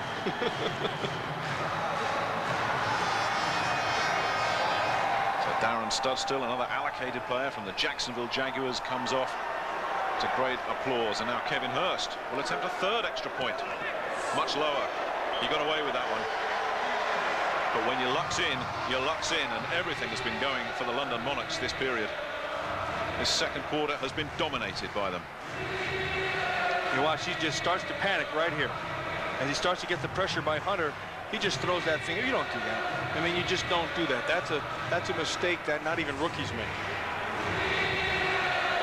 Now, Studstill, on the other hand, did a very nice job of staying with the coverage. And then this is a guy who was a quarterback in college. Jacksonville is going to turn him into a defensive back, and they like him. They like his mobility, they like his range, and they like the fact that he's not afraid to come up and whack. Sometimes what happens when you get an offensive player, you get so ingrained of not being that much aggressive. Well, Studstill, heck, that was never even a question. Jim Kreiner is looking at the turnover numbers, which tell their own tale, 3-1 in favour of Scotland. You don't want it that way. And he's made a switch at his kickoff return. Marcus Thomas, who made a mess of the last one, has been replaced by Lee Gisendana from the Minnesota Vikings. Dickerson is back there as well, along with Fuller. But they really have poured it on in this second quarter, the London Monarchs, and you can't argue with a 21-7 lead. Gordon, high end over end kick, that is fielded by Fuller, and Fuller is nailed straight away. Victor Abubadike fumble, and it looks like London have got it again, have they? No, they're ruling that he was stopped. That was almost another break for the London Monarchs. Victor Abubadike, number 29, laid a huge hit on James Fuller. This is another British national player, a Londoner born and bred. Well, I know you're very familiar with that name because you spit out Abubadike as fast as it can be spit out. Come on, Matt, you did pretty well there, Abubadike. Yeah. I spent 3 hours last night with Matt going through this. Well, it's all happening here at White Hart Lane. Next week, it's Amsterdam versus the Rhine Fire. The London Monarchs will be in Germany to take on the Frankfurt Galaxy. The Scottish Claymores will be at home. Back to the action. Matthews is getting run down by Dunstan, Anderson at about the line of scrimmage. And the half-time hooter can't go quick enough for Steve Matthews, and the Monarchs call a timeout with 32 seconds left. Jim Kreiner will just want to get his men back in the locker room. Well, they need to regroup. They need to settle down. I mean, right now, they are so out of sync. And Matthews appears to be kind of panicked at this point. And you can't do that. I mean, Jim Kreiner is going to have to be careful with 32 seconds left. If he just tries to hand the ball off and run the half out, London can stop. They have how many timeouts left? Nope, they're done with their timeouts, so maybe that's what they should do at this point. Oh, they have 1 timeout remaining. That was it.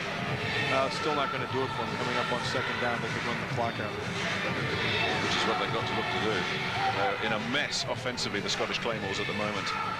Yeah, they've just fallen apart. They don't even look like that first series that they ran. I mean, they were precise. They did what they wanted to do. The offensive line came off the ball well. Matthews had poise in the pocket. Since that time, it's gone completely downhill. As you say, that they looked very, very poised and composed and knew what they were doing in that first series. They looked good for the Claymores, but ever since then, nothing. Matthews had that early interception by Kenny McIntyre. That was after Russell White had fumbled for London. And from that moment on, his confidence seems to have just zapped. 5 of 12, 2 interceptions, and a touchdown early on. but that seems a long time ago already for Steve Matthews.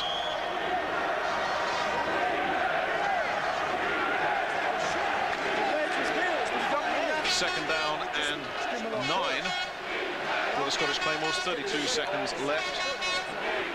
Lee Gisendana in the game. Number 1 is a wide out. They give it to Saran Stacey, who gets tripped up by Nick Smith, the outside linebacker.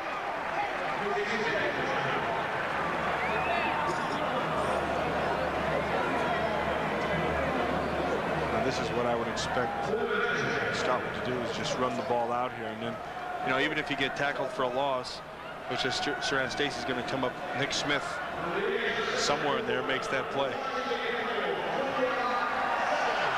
And that will do it for the first half. What an impressive first half it's been for the London Monarchs, who fell behind early but took the Scottish Claymores apart in the second quarter. They lead it 21-7.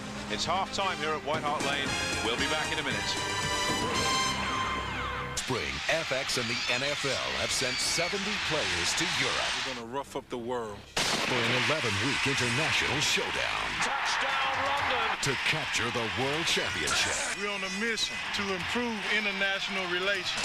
Direct from the NFL and backed by the power of Fox Sports. He scored! What a play! FX presents the World League of American Football every Saturday and Sunday on FX. The world may never be the same. Hey, is that thing on in there? All right, you ready for some real action? Let's go, dude! The World League of American Football. There's nothing else like it. Now, official World League products are available in the U.S. only through this exclusive offer. Call 1-800-635-4438 to own the colors of the London Monarchs, Scottish Claymores, Amsterdam Admirals, Frankfurt Galaxy, Rhine Fire, and the Barcelona Dragons. Replica jerseys in official team colors only $39.99. T-shirts only $14.99. And assorted team hats only $14.99. Remember, all teams are available, so call 1-800-635-4438. This is your only opportunity to buy official World League products. Don't miss it. Call now with your credit card order or write to the address on your screen. Refer to source number 001747 on all orders.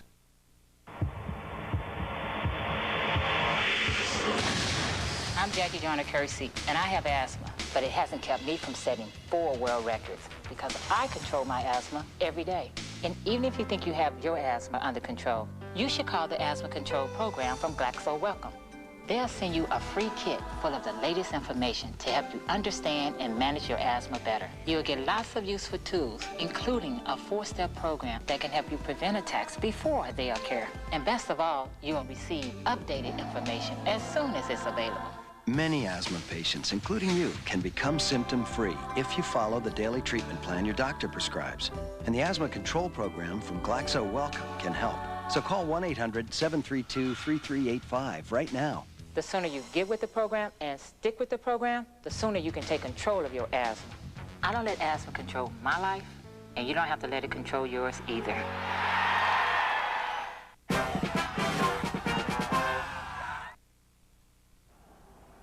We're back at White Hart Lane. Now, Gavin Hastings is Scotland's favourite sporting son.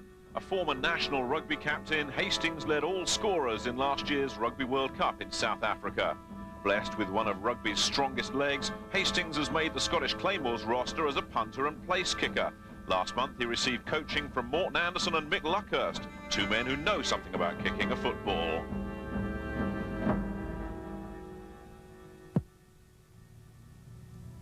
The thing is, the power's there. There or what?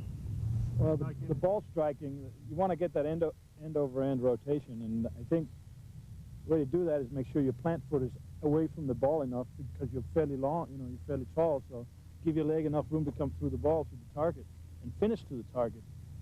When you're standing here, I like to be a little more like that towards the target right now, and then maybe decrease your approach angle, come in a little bit. See what happens. And get that plant foot nice and out.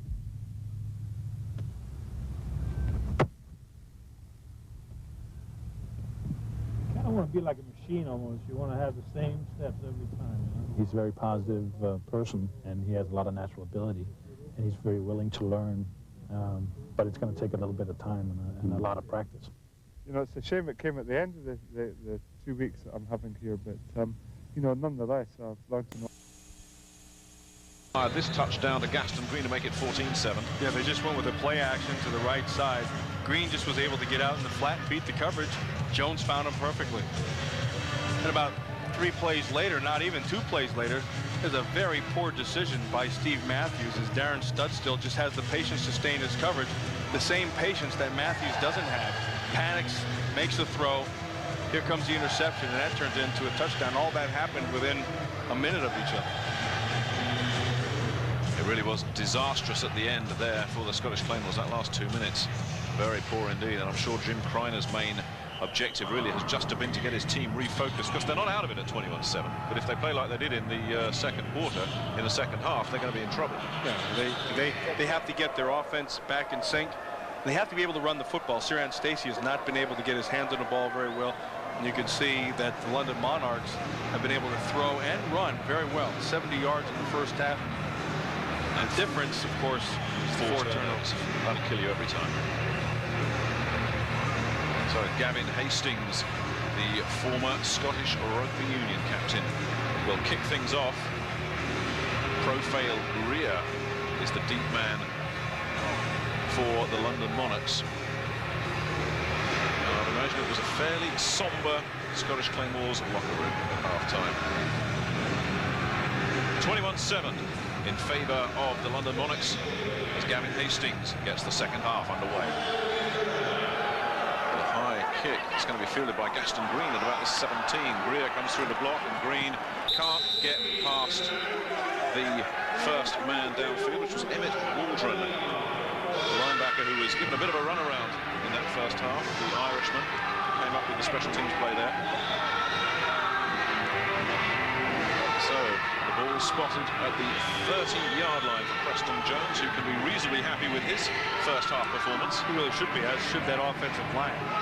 If they come out and they score right here, this could be a long afternoon for Scotland. Really, they have not been stopped in the first half. Russell White in the backfield. Edwin Howard, wide left, Larry Wallace, wide right, Titley in the slot. The give is to Russell White, who maybe picked up a couple before Emmett Waldron and Mark Sander came down to trip him up. You know, the down that has killed Scotland has been third down, because London has been just great on third down. Every time they needed a conversion, they've gotten it. Larry Wallace has been the guy in the passing game. Preston Jones has been able to find his rhythm. And then they've just picked them apart, also throwing against the underneath coverage of the Claymores. Second down and 8 for the London Monarchs, who go with 2 tight ends. Give to Russell White, who runs straight into Ty Park, number 95, the former Cincinnati Bengal, who made sure that one was going nowhere. White may have just about got back to the line of scrimmage at best.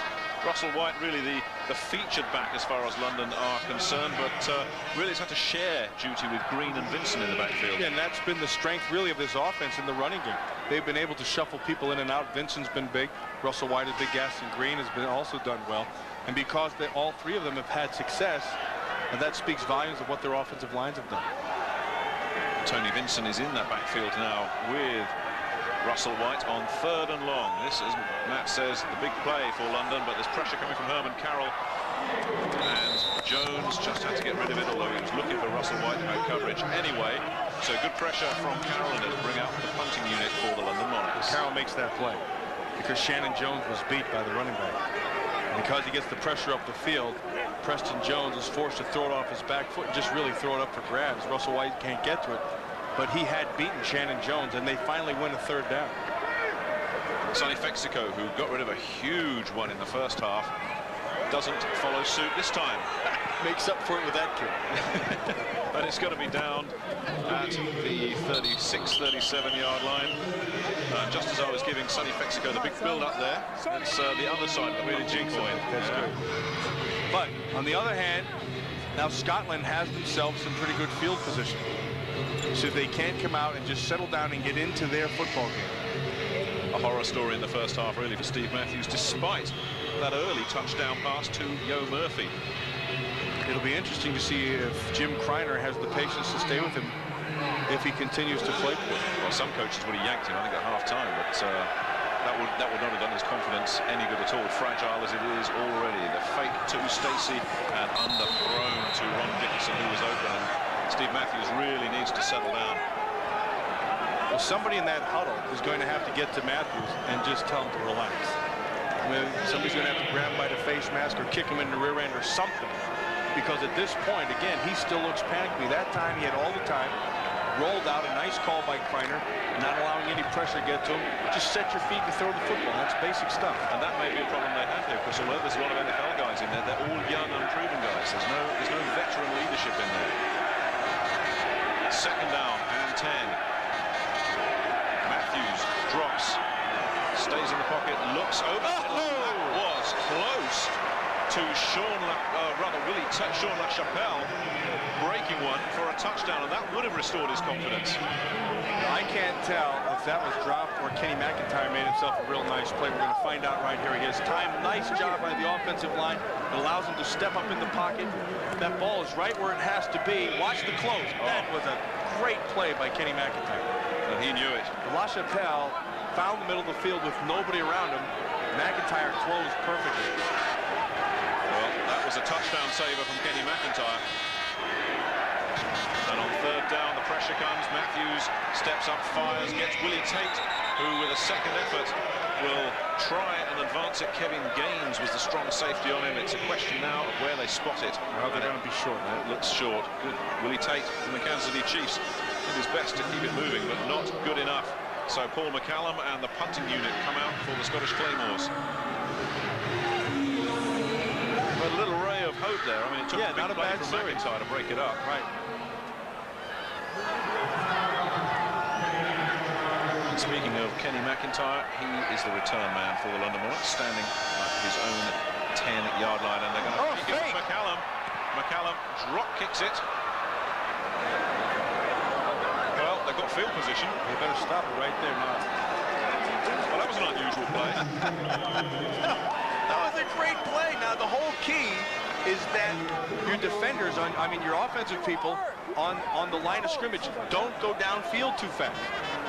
As long as they stayed there, and I don't see any flags, it's got to be a good play. And a heady play from Paul McCallum, who impressed all these Scottish coaches with his kicking and now there is a flag. That's called the World League delayed flag. You learn fast. Yeah, very much.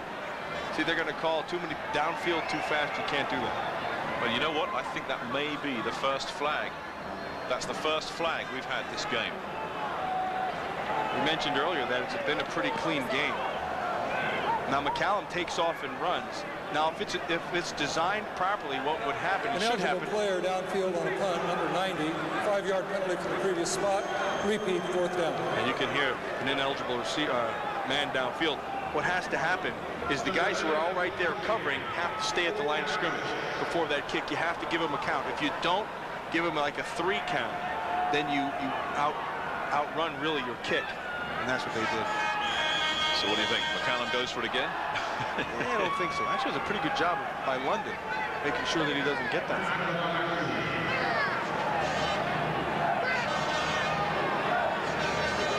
McCallum fields at his 25, gets a high kick. Doesn't have the distance they were looking for. Bounce out around the 30-yard line. So it's still 21-7 in favor of London. 10:57 to go, third quarter. We'll be back.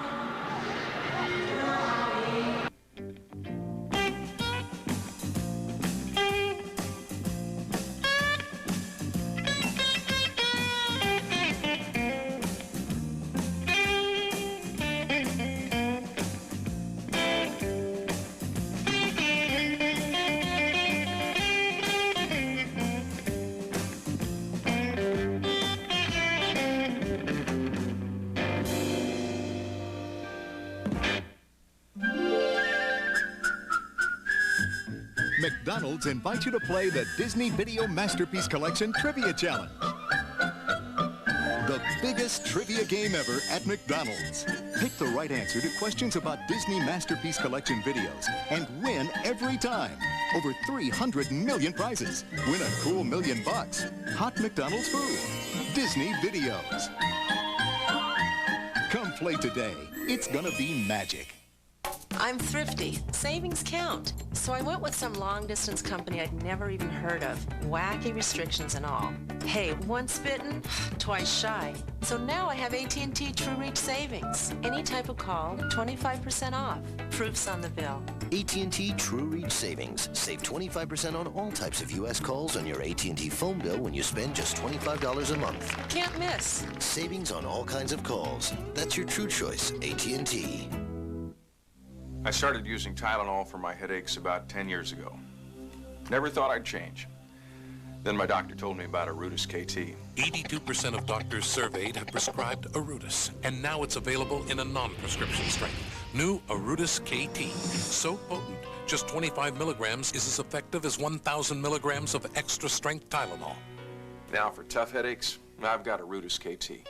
New Arudis KT, the potent medicine for pain. This is Back Check. This is your host.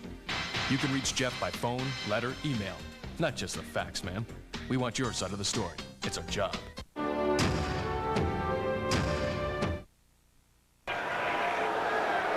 Plenty of happy London Monarchs fans here at White Hart Lane. The Monarchs leading it 21-7 and with the ball on their own 31-yard line. It looked a lot worse when that original punt went down to the 3. Vincent and White in the backfield. Wallace split wide to the right. Willie Harris to the left, and it's to the left he goes. And almost picked off by James Williams. Harris was the man he was looking for. James Williams had perfect body position, read that thing very well. As Harris made his break, Williams did also. Nice job out there by Williams. He's a competitor.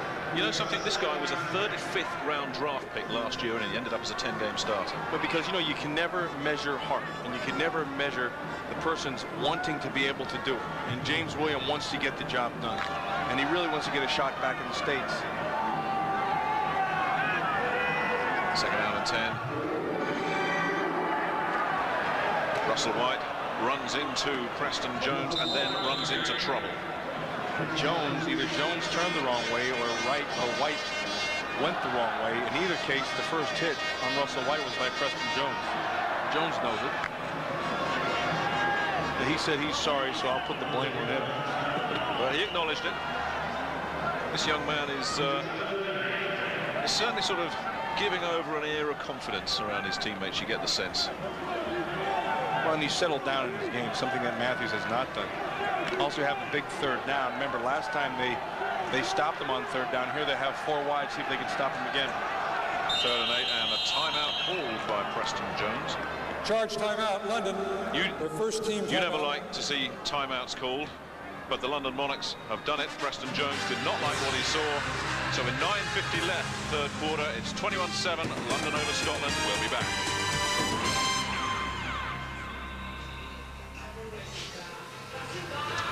I was going to set you up with you never like to see timeouts called, do you? Good morning. How was the couch, okay? Oh, it was great. Complete bran flakes. No bacon and eggs. You want me to make you some? No, it's all right. No, it's all right. She'll make it for you if you want. I'll make it. I see. Somebody's birthday's coming up. Hey, I realized I eat lousy, I don't work out. I had to do something. Thousands of people have started turning their lives around with 4 little words. Kellogg's Complete Bran Flakes. Are you eating this just to humor me? No, I just don't want to start looking like you. Kellogg's Complete Bran Flakes. It's a start. The all-wheel drive cars from Subaru. Each looks beautiful on the surface. Any surface. Subaru all-wheel drive is the ultimate safety feature. It reacts instantly, transferring power automatically from the wheels that slip to the wheels that grip to help keep you safely on the road, even where there are no roads. The all-surface, all-weather, all-wheel drive line from Subaru. The beauty of all-wheel drive. Hi, I'm Emmett, and I'm a cowboy. This is my hat. These are my boots. These are my horses.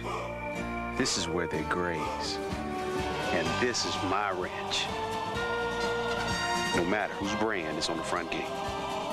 This is my territory. This is my zone. This is my planet. So you claimed $84,000 in entertainment expenses? Yes, I did. Do you have any receipts to back this up? No, I don't. Well, what's in the bag, then? Tostitos, chips, and salsa? People really love them. Every time I opened a bag, one thing... Tostitos tortilla chips are so deliciously perfect with Tostitos salsa. Next thing you know, it's a party. I smell refund. Really? No, not really.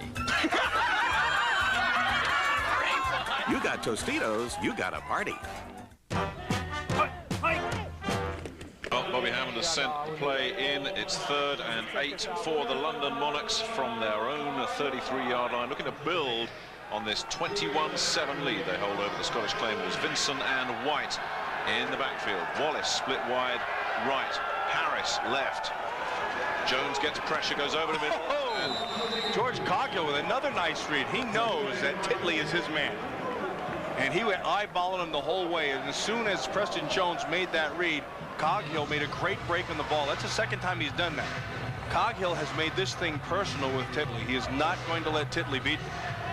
You can see the pressure that was on Jones. Jones did make a nice throw, but Coghill made the nice play at the end.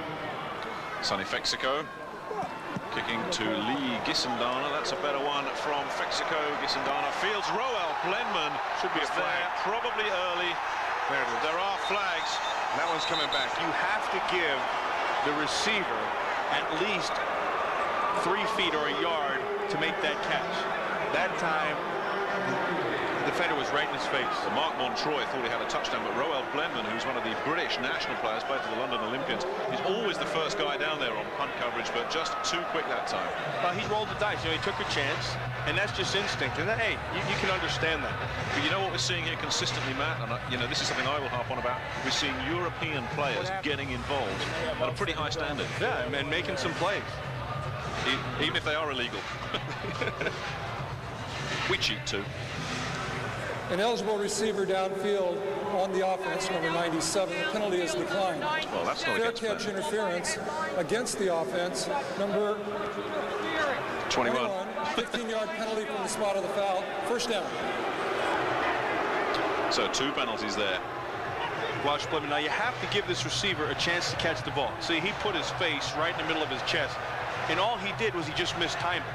Had he waited just another half second, it would have been a big play and a big hit. Instead, it's 15 yards going the other way. Something else about Roel Blenman, they call him Rodman on the London Monarchs. He's got orange hair, dyed orange hair. I don't think it's natural.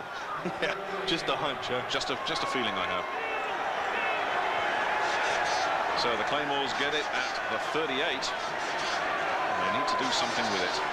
Matthews swings it out to Siran Stacy, who's been very quiet today. Oh, they've shut him down, haven't they? Yeah, they really have. And I think in the second half, Jim Kreiner's going to have to find a way to let Siran Stacy take that thing over. Now, there's one guy who's played in the National Football League, wants his chance back in, was really the whole offense last year for Scotland. And with a lot of plays like this, just the short passes out, let them attacking underneath the coverage. More of this is going to have to happen if they're going to get going.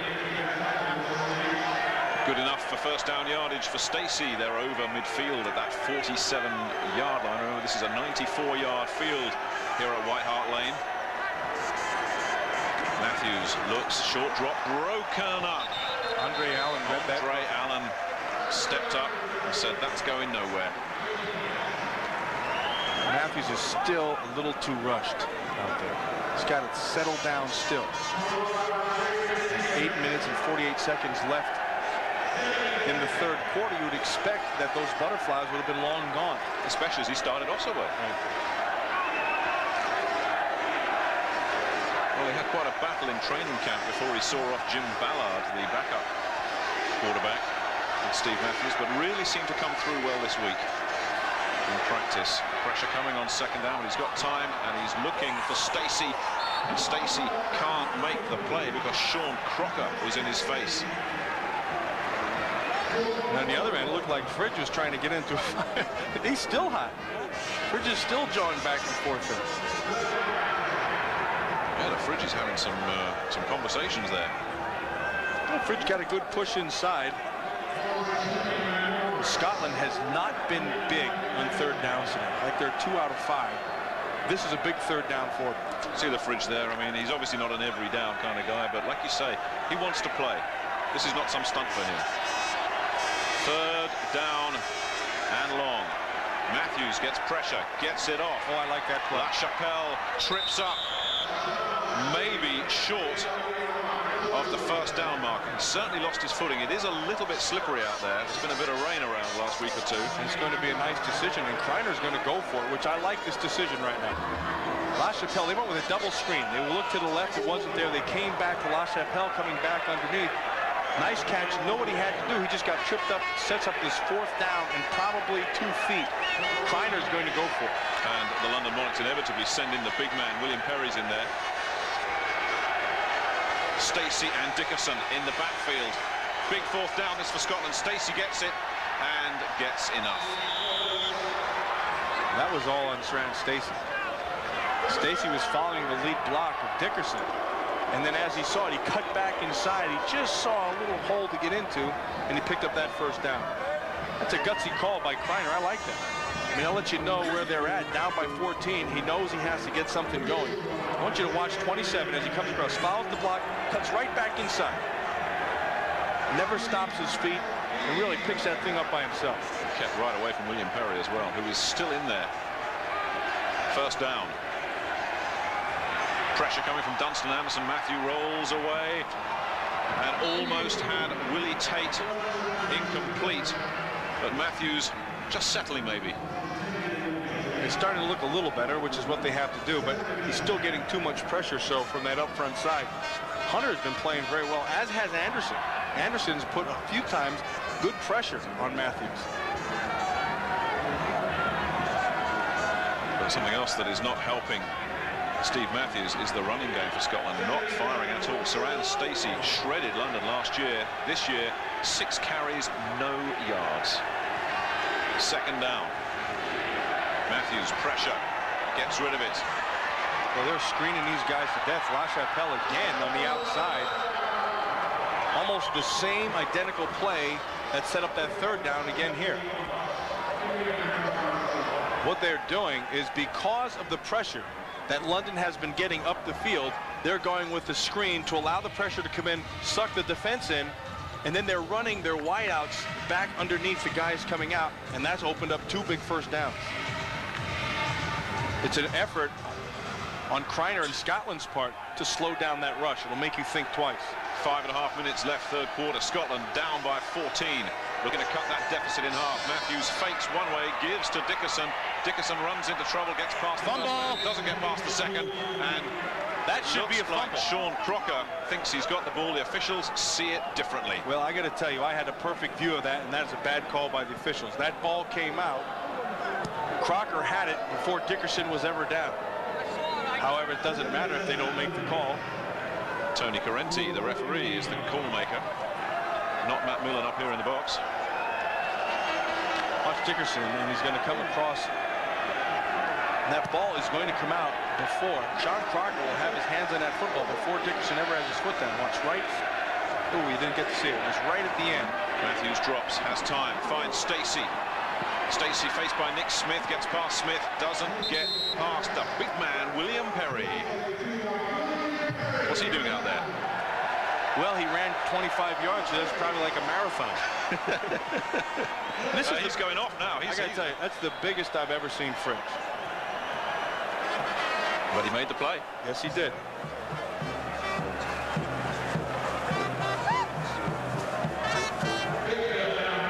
A third down and 5 coming up for the Scottish Claymores.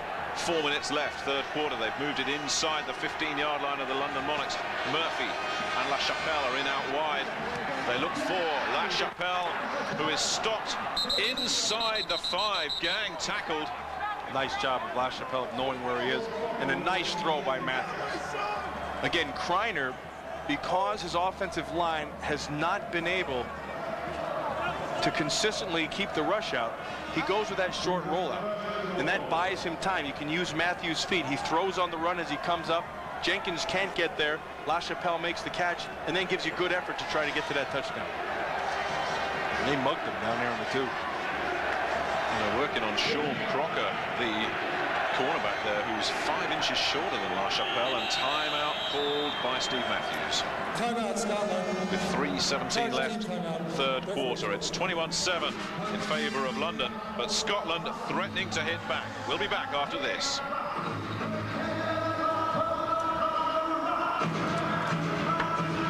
Now that was a... We know you're out there! Come and get me! Why, he could be anywhere, Sheriff. Flush him out. Kellogg's Honey Roasted Pecan Temptations with crunchy flakes, golden honey, and roasted pecans.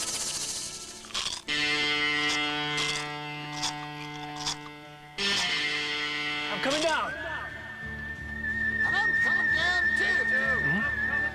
Kellogg's Temptation Cereal. The trouble is, it's just too tempting. The sun's up at Bay Hill, and what a lovely day for a drive. But don't forget to keep your head down, because Bay Hill is Arnold Palmer's place, and the rough edges are there by design. So who helps the business end of this legendary club run smoothly? Office Depot. Taking care of business. Office Depot guarantees low prices and 100% satisfaction. Because when you're responsible for the big picture, even small details are important. Taking care of business. They crawl, they hop, they slither. They're pets, and they won't be stopped! Unless you watch the Pet Department, only on FX. If you miss it, be very afraid. 1-800-FX-FX-FX1. FX and Lost and Found are hooking up the planet one reunion at a time. And now they're going to hook you up with $3 worth of free phone calls with a Lost and Found phone card. Inspired by the critically acclaimed show about love's lost but not forgotten, the Lost and Found phone card could help you reunite with someone special in your life. Watch the show, make the call, get the card, and get in touch. Lost and Found, tonight at 8/7 Central, exclusively on FX. This spring, FX and the NFL have sent 70 players to Europe. We're going to rough up the world. For an 11-week international showdown. Touchdown, London! To capture the World Championship. We're on a mission to improve international relations. Direct from the NFL and backed by the power of Fox Sports. He scored! What a play! FX presents the World League of American Football every Saturday and Sunday on FX. The world may never be the same. The pressure's on here at White Hart Lane, and Scotland coach Jim Kreiner knows only a touchdown is good enough out of this drive. Bobby Hammond with that 14-point cushion, but looking to preserve it. It's first down and goal, late third quarter. Motion from Sean LaChapelle. Dickerson fumbles. And who is going to come up with that? This is a huge play for Scotland. They've got to recover it. Well, Dickerson must have gotten it back. The official put up second down already. That was just a monster recovery. But how the heck could you fumble the ball down? Looks like he never even got it in his hands. Or if he did, he just stopped quick. There's the snap. He just handed it to him perfect. Oh, he never just had it. Never put his hands on it. But made sure he got it back. Jared Kaya-Elo, number 31, is in the backfield along with Saran Stacey. Matthews fakes to Stacey, then looks and goes for the bootleg. And does he get in? No, they're saying he didn't make it. Matthews had the right idea there. He had to keep moving with his feet to stretch the defense. And then as he came up to the line of scrimmage, if he's going to throw, then that's when he has to. But he can't make his decision till all the way at the end. See, he made his decision to run right here. Right there is where he has to make his decision to run or throw, at the end of that play. Because what that does, it puts pressure on your secondary.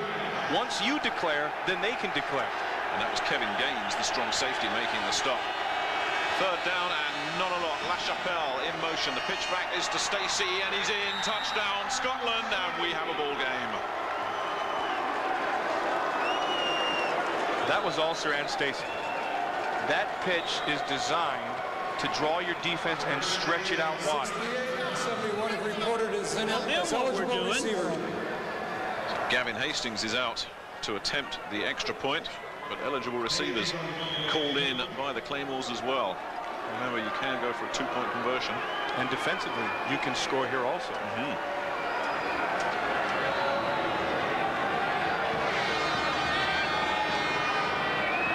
Terry Carr is the holder. Gavin Hastings drills convert it.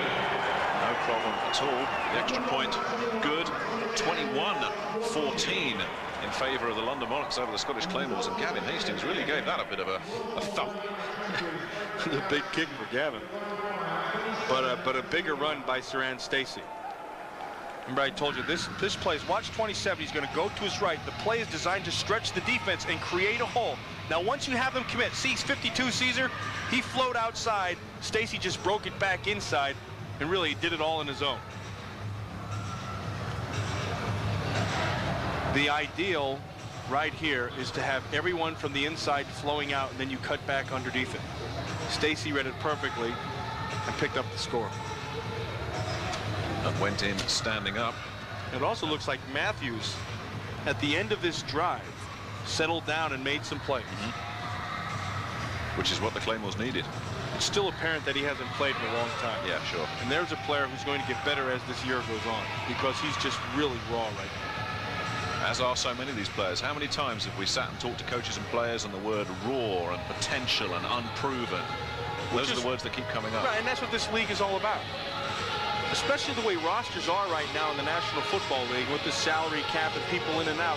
You need people, you need players who have some kind of experience. So if you have to put them into a game or they have to participate, you're not afraid. They've been there before at a high level. 2 minutes, 11 seconds left, third quarter. And it's 21-14 in favour of London over the Scottish Claymores. Gavin Hastings about to get things moving again. Profile Greer standing on his own 10-yard line. And Greer fields at the 10. The real burner, this fella, but not on this occasion. Pushed out of bounds by Marcus Thomas, the big fullback. Good job, Marcus. But that an impressive drive from the Scottish Claymores, who really needed to put 7 on the board to make it a game. Anything less really wouldn't have been enough in their situation. Yeah, and Kreiner knew it, and Sran Stacy knew he had to get that play, which is why he made the score at the end on a great effort. And then Kreiner, remember, went for it on 4th down, which was a gutsy call and one that paid off. And then La Chapelle came up with some big plays, and inevitably they got it in. Stacy got the 4th down play as well. Yes, he did. Russell White in the backfield for the London Monarchs, and it's White who gets the give. Nice He's play. tripped up initially by David Webb, and Troy Ridgely finished him off. Yeah, see what Webb did right there. Black, the offensive tackle, 74, came out. Webb took a chance and broke back underneath, and then tried to spill that thing outside, but was still able to get a hand on Russell White and force the second down, 2nd and 11 actually. Big series defensively as the fridge looks on. Big defensively for the Scottish Claymores this. Gaston Green and Tony Vinson in the backfield. It goes to Gaston Green, who beats the first guy, doesn't get past Emmett Waldron. Waldron gets help from David Webb, and that's another 3 yards you can chalk up as a loss. So the Claymores defense stiffening up. Nice job there. Shannon Jones turned that thing back inside, which allowed, he really made the play. You're gonna watch, he's gonna look for Gaston Green. You see him at the top of your screen. Now watch, here comes Shannon Jones. Boom, he takes that shot, turns everything back inside, and then Emmett Waldron is there to make the play. That's good team defense. Ray Wilsey is the Scottish Claymores defensive coordinator. Longtime Monarchs fans will remember him as their head coach in 1992 and the defensive coordinator when the Monarchs won the World Bowl in 91 and with Frankfurt in 95 as well.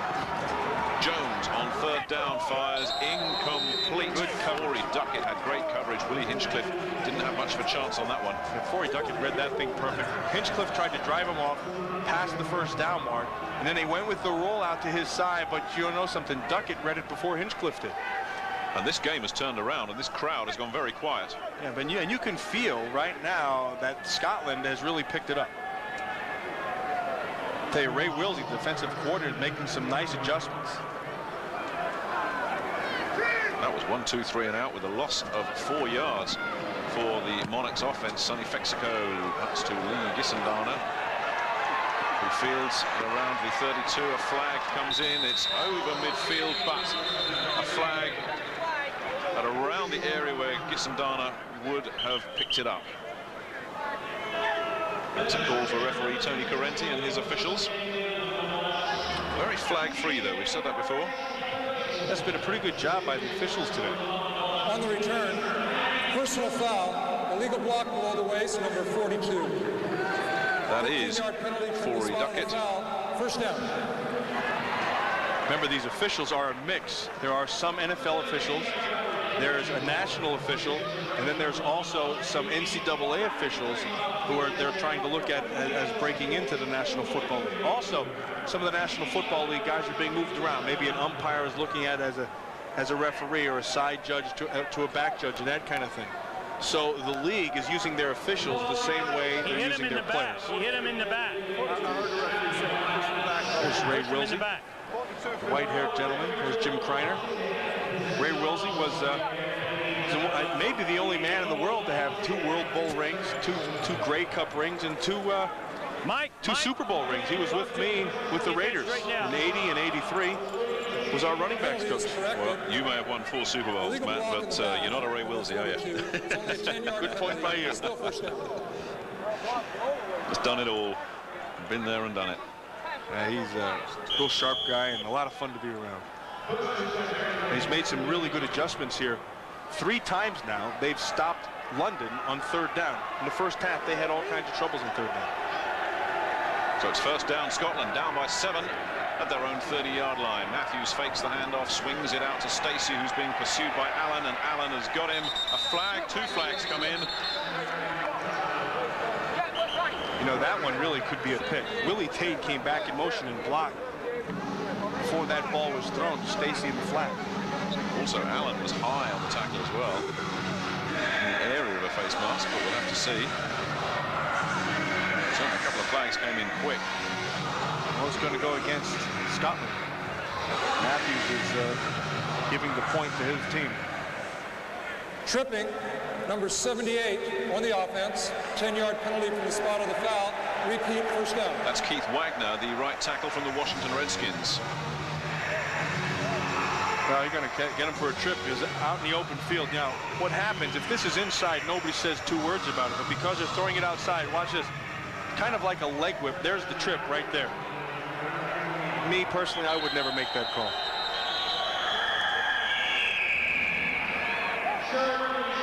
And it brings up a first and long when we return. That'll do it for the 3rd quarter. We're back for the 4th after this. So, are you with AT&T? No. Oh, how's your long-distance company working out for you? I'm not happy at all. But what if I gave you some really good reasons to switch to AT&T, including up to 100 free AT&T minutes? That would be wonderful. Only AT&T customers can get AT&T True Reach savings. I didn't know that. Yeah, spend $25 a month and you save 25% on every type of call on your AT&T phone bill. It's easy. It's free. You can call anyone, anywhere in the U.S. And you see your savings on your AT&T phone bill. I don't have to be a rocket scientist to figure it out. No, but you do have to be an AT&T customer. Switch now and we'll send you AT&T long-distance certificates, good for up to 100 free AT&T minutes. You can use your free minutes to call, well, anybody. So, what are you gonna do? Switch to AT&T. Good. Then why not give us a call right now? You didn't ask me what I was going to do. Okay. Who's the long-distance company for you? It's hands down AT&T. That's your true choice, AT&T. These guys are persistent. Well, they're no match for the world's first sport utility wagon. Oh, really? All-wheel drive Subaru Outback's got more headroom than a Cherokee. Uh-huh. The ground clearance of an Explorer. So you said. Ride smooth as any car.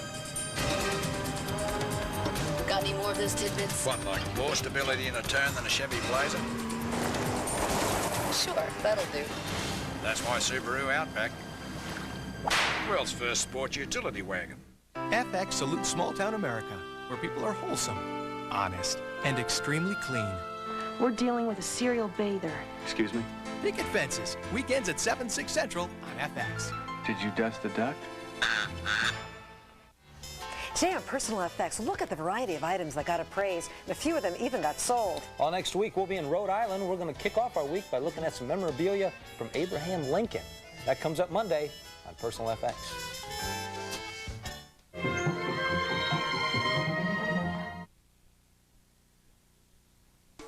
Today's game has been brought to you by Budweiser, official sponsor of the 1996 Olympic Games. This Bud's for you. And by McDonald's. Have you had your break today? And by Arudis KT, the potent medicine for pain. And by AT&T, official sponsor of the 1996 U.S. Olympic team. Getting ready to start the fourth quarter here at White Hart Lane.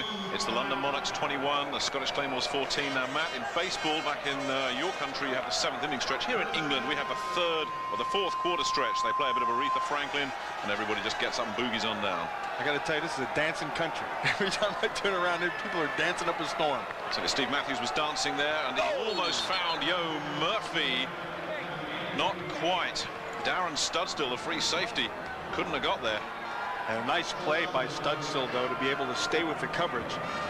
The ball was a little bit overthrown, but it had to be because Studstill had his coverage. You know, getting back to that fourth quarter stretch, every time there's a timeout or they go to commercial, they play a song in the stadium, and I mean, everybody's dancing around this place. Dickerson and Stacey in the backfield on 2nd and 20. For the Scottish Claymores. And they've got Stacey. Oh, nice move. Stacey gets a move to just dance past Melvin Aldridge and get close to first down yardage. Aldridge came back. Nick Smith and Mark Montroy were in there. I think if you look real close, you'll find Aldridge's jockstrap laying on the 30-yard line. That was a great move. Did you see how Saran Stacey just set him up? He'll break away the cushion. I'll show you what that means. The ball's going to be thrown out into the flat. Now Stacey will take that ball and he'll close, and right here is where you eat the cushion. See how he comes to him, and then he makes the move. He sets him up to the outside, comes back to the inside. Like I said, about the 30, here's a jockstrap laying out there. Nick Smith brought him down after 17 yards. 3rd down and 3. That helps. Matthews, nice play. Gets a man wide open. Stacey once again gets past the first guy. Picks up another 12 yards. That was a big 3rd down. I tell you, what you really see with Saran Stacey is no panic. I mean, this guy is cool. He's always smooth. You don't ever have to worry. You never get the sense at all from him that the game is bigger than he is. And I think it's smart for Kreiner to start using him. Remember earlier we said this would be the guy who's going to have to make a difference, and he is. And he's doing it with pass catching out of the backfield rather than running, where he's really struggled. The London Monarchs have bottled up that running game, but now he's a threat out of the backfield. And they've got to stop that. Stacey goes in motion. Dickerson in the backfield. Pressure comes. This time he gets Scott Cooper, and Cooper gets hit by Dunstan Anderson. Scott Cooper is only 150 pounds. If he's got a couple of lead weights down his trousers, picks up 3 yards on his 2nd catch of the day. Well, I'll tell you, talking, and you call them Scoop, which is what they call his nickname, yeah. Yeah, and the thing is, this guy plays with such great passion, and he just couldn't wait to get out on the field just to help Scotland. I mean, we talked to him yesterday, and he was just oozing with passion. Marcus Thomas in the backfield with Dickerson on 2nd and 8. There's an audible by Matthews. Knew he had man coverage. Matthews gets rid of it. Yo Murphy's there, but no chance. And it's picked off by Sean Crocker, who gets back to the line of scrimmage where Marcus Thomas brings him down. That a disaster for the Claymores. One of two things happened. Matthews at the line of scrimmage changed the play. He saw he had man coverage, and so he audible. So either Yo Murphy did not get the call and ran the wrong route, or Matthews made the wrong call because he throws to the center of the field off his back foot. Could just be a bad throw. You see, Murphy is breaking to the out. The ball hung up, and then Crocker makes the play. He knew what he wanted to do. They just couldn't get it executed. A 2nd interception of Steve Matthews. Another turnover for the Scottish Claymores. 5 in total now, 4 in the first half. Gaston Green in the backfield. Oh, he's going up. Preston Jones goes upstairs, looks for Hinchcliffe. Oh, he picked it. Forey Duckett came down with an interception. But there is a flag. Yes, there is.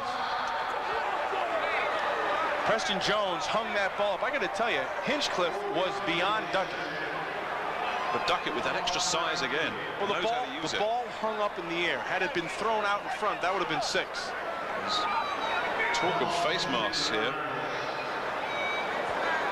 But Willie Hinchcliffe, who's got such confidence in his own ability, is finding out that there are some defensive backs that can play this game as well. Well, there's a lot of variables. After the interception, grabbing the face mask, 5-yard penalty, number 83 against London. That's Willie Hinchcliffe.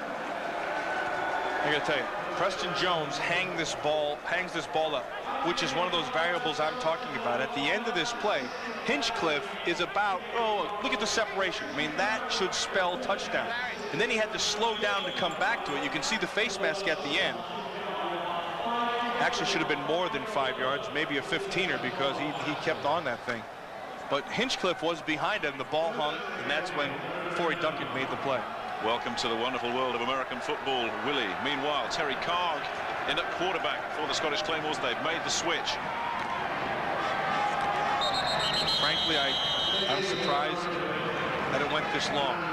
12 minutes left. Terry Carg is listed as 6 foot tall, but I tell you, he's not 5'9", but he's got a big heart, and he won the game for the Scottish Claymores here last season. Very, very gutsy performer. He's never 6 foot. Nick, you could eat soup off that guy's head. And I have. What do you think is that colour? A very gutsy performer. He's got a long way to go with 11.5 minutes remaining. The Claymores inside their own 15, but it's Stacey is going to be the workhorse for them, just like he was last year. The big man, William Perry, was in there. No wonder Stacey was dancing around. He was looking for daylight. Couldn't find it. A nice job by that defensive front, particularly Andre Allen, the outside back at 55. He looks inside, there's the fridge, nowhere to go there. See, he comes right at the fridge, has to bounce back outside, and Allen does a nice job of maintaining the discipline of that defense. They can't bounce it outside, they have to go back, and Fridge just flops it. 3rd down and 5. Yo Murphy, wide left, LaChapelle, wide right. Card gets it away, can't find Ron Dickerson, and there was pressure up the middle from Horace Morris, who's doing a little dance. Horace Morris came off the backside, gave him some pressure, and from the front side was Aldridge gave some pressure, and then that forced, a premature play. Yeah, man. And it turns this into a 4th down. Paul McCallum will be punting from just about his own end zone. Kenny McIntyre waits at his 40. Good one this time. That has McIntyre backpedaling, and McIntyre may decide to leave that alone. No, he's going to pick it up at about the 18, which was a brave decision of Kenny McIntyre's. A lot of players would have left that one, but he went and got it and picked it up and turned it to the 23. So 10-21 remaining in the ball game. The Monarchs lead the Claymores 21-14. Got to be smart. I'm always on the road, so I use my calling card every day. But MCI friends and family only covered my card calls to home. So I got AT&T True Reach Savings. Now wherever I'm calling, I'm totally covered. Now that's being backed up. AT&T True Reach Savings. Save 25% on all types of U.S. calls on your AT&T phone bill when you spend just $25 a month. Proofs on the bill. Ooh, I like the sound of that. Savings on all kinds of calls. That's your true choice, AT&T. We know you're out there! Come and get me! Why, he could be anywhere, Sheriff. Flush him out. Kellogg's Honey Roasted Pecan Temptations with crunchy flakes, golden honey, and roasted pecans.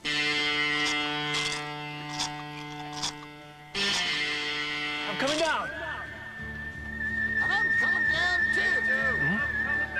Kellogg's Temptation Cereal. The trouble is, it's just too tempting.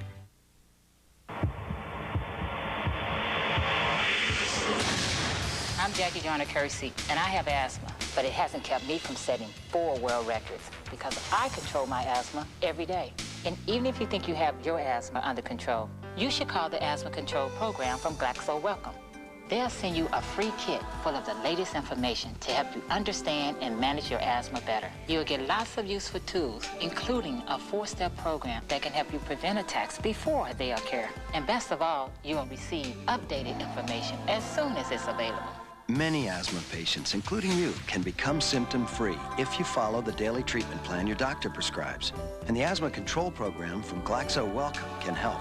So call 1-800-732-3385 right now. The sooner you get with the program and stick with the program, the sooner you can take control of your asthma. I don't let asthma control my life, and you don't have to let it control yours either.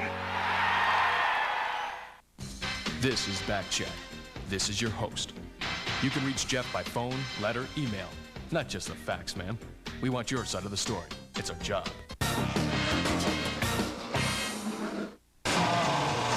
Here's some pre-game fun at the power party. Matt Millen enjoying himself. Don't know who the guy in the blue is. You said it before I did. You got rid of him though, Matt, I see. I think I'd be able to throw him pretty well, because I can always throw the bull, as they say. Well, the Monarchs have that 7-point lead, and they have the ball. 10.5 minutes left, or thereabouts. Gaston Green in the backfield for the London Monarchs, who take over at the 23. Jones fires, bounces off the hands of Edwin Howard from the Atlanta Falcons. Well, you won't make a roster with heads like that.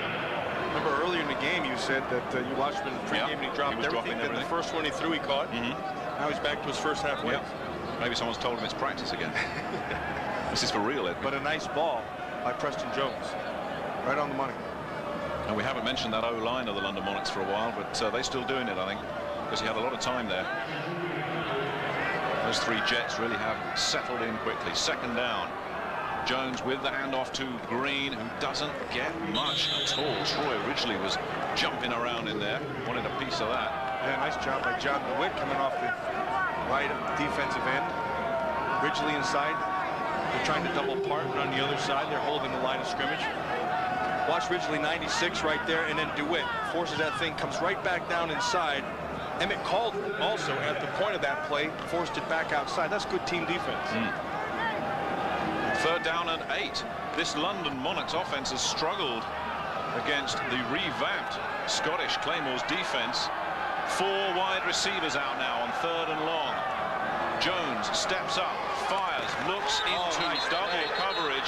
Larry Wallace had no chance. Coghill was there and broke it up. There is a flag.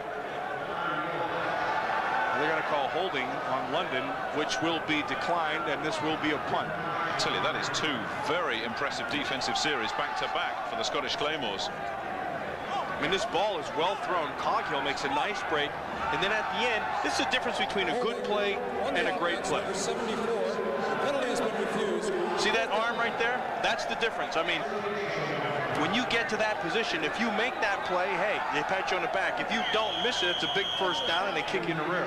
Sonny Fexico into punt. Needs to get off a good one here. Gisandana standing at his own 29. Fexico takes his time, forces Gisandana back to the 20. Nice block there. And Gisandana takes it to the 27. Great block from the Claymores from Coghill. Yeah, it's 21-14, but Scotland will have the ball when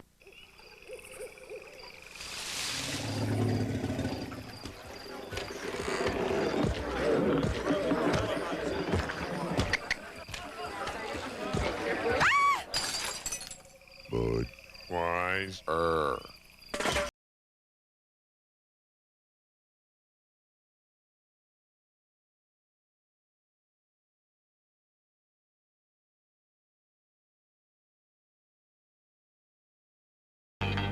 Hi, I'm Emmett, and I'm a cowboy. This is my hat. These are my boots. These are my horses. This is where they graze. And this is my ranch. No matter whose brand is on the front gate. This is my territory. This is my zone. This is my planet. On the Super Collectors, tomorrow's never just another day. This is Scarlett's room. Ordinary people, extraordinary collections. Today, only on FX. You're born, you live, you die. Along the way, you meet a lot of people. Most of them you just lose track of, but some you'd actually like to see again. That's why there's Lost and Found. What's up, man? Reuniting people who've lost track of each other. Do we look the same? From New York to Vegas to Paris, France. FX, TV with you in mind. Hooking up the planet one reunion at a time. Lost and Found, weekends at 8, 7 Central, only on FX. This spring, FX and the NFL have sent 70 players to Europe. We're going to rough up the world for an 11-week international showdown. Touchdown, London. to capture the World Championship. We're on a mission to improve international relations. Direct from the NFL and backed by the power of Fox Sports. He scored!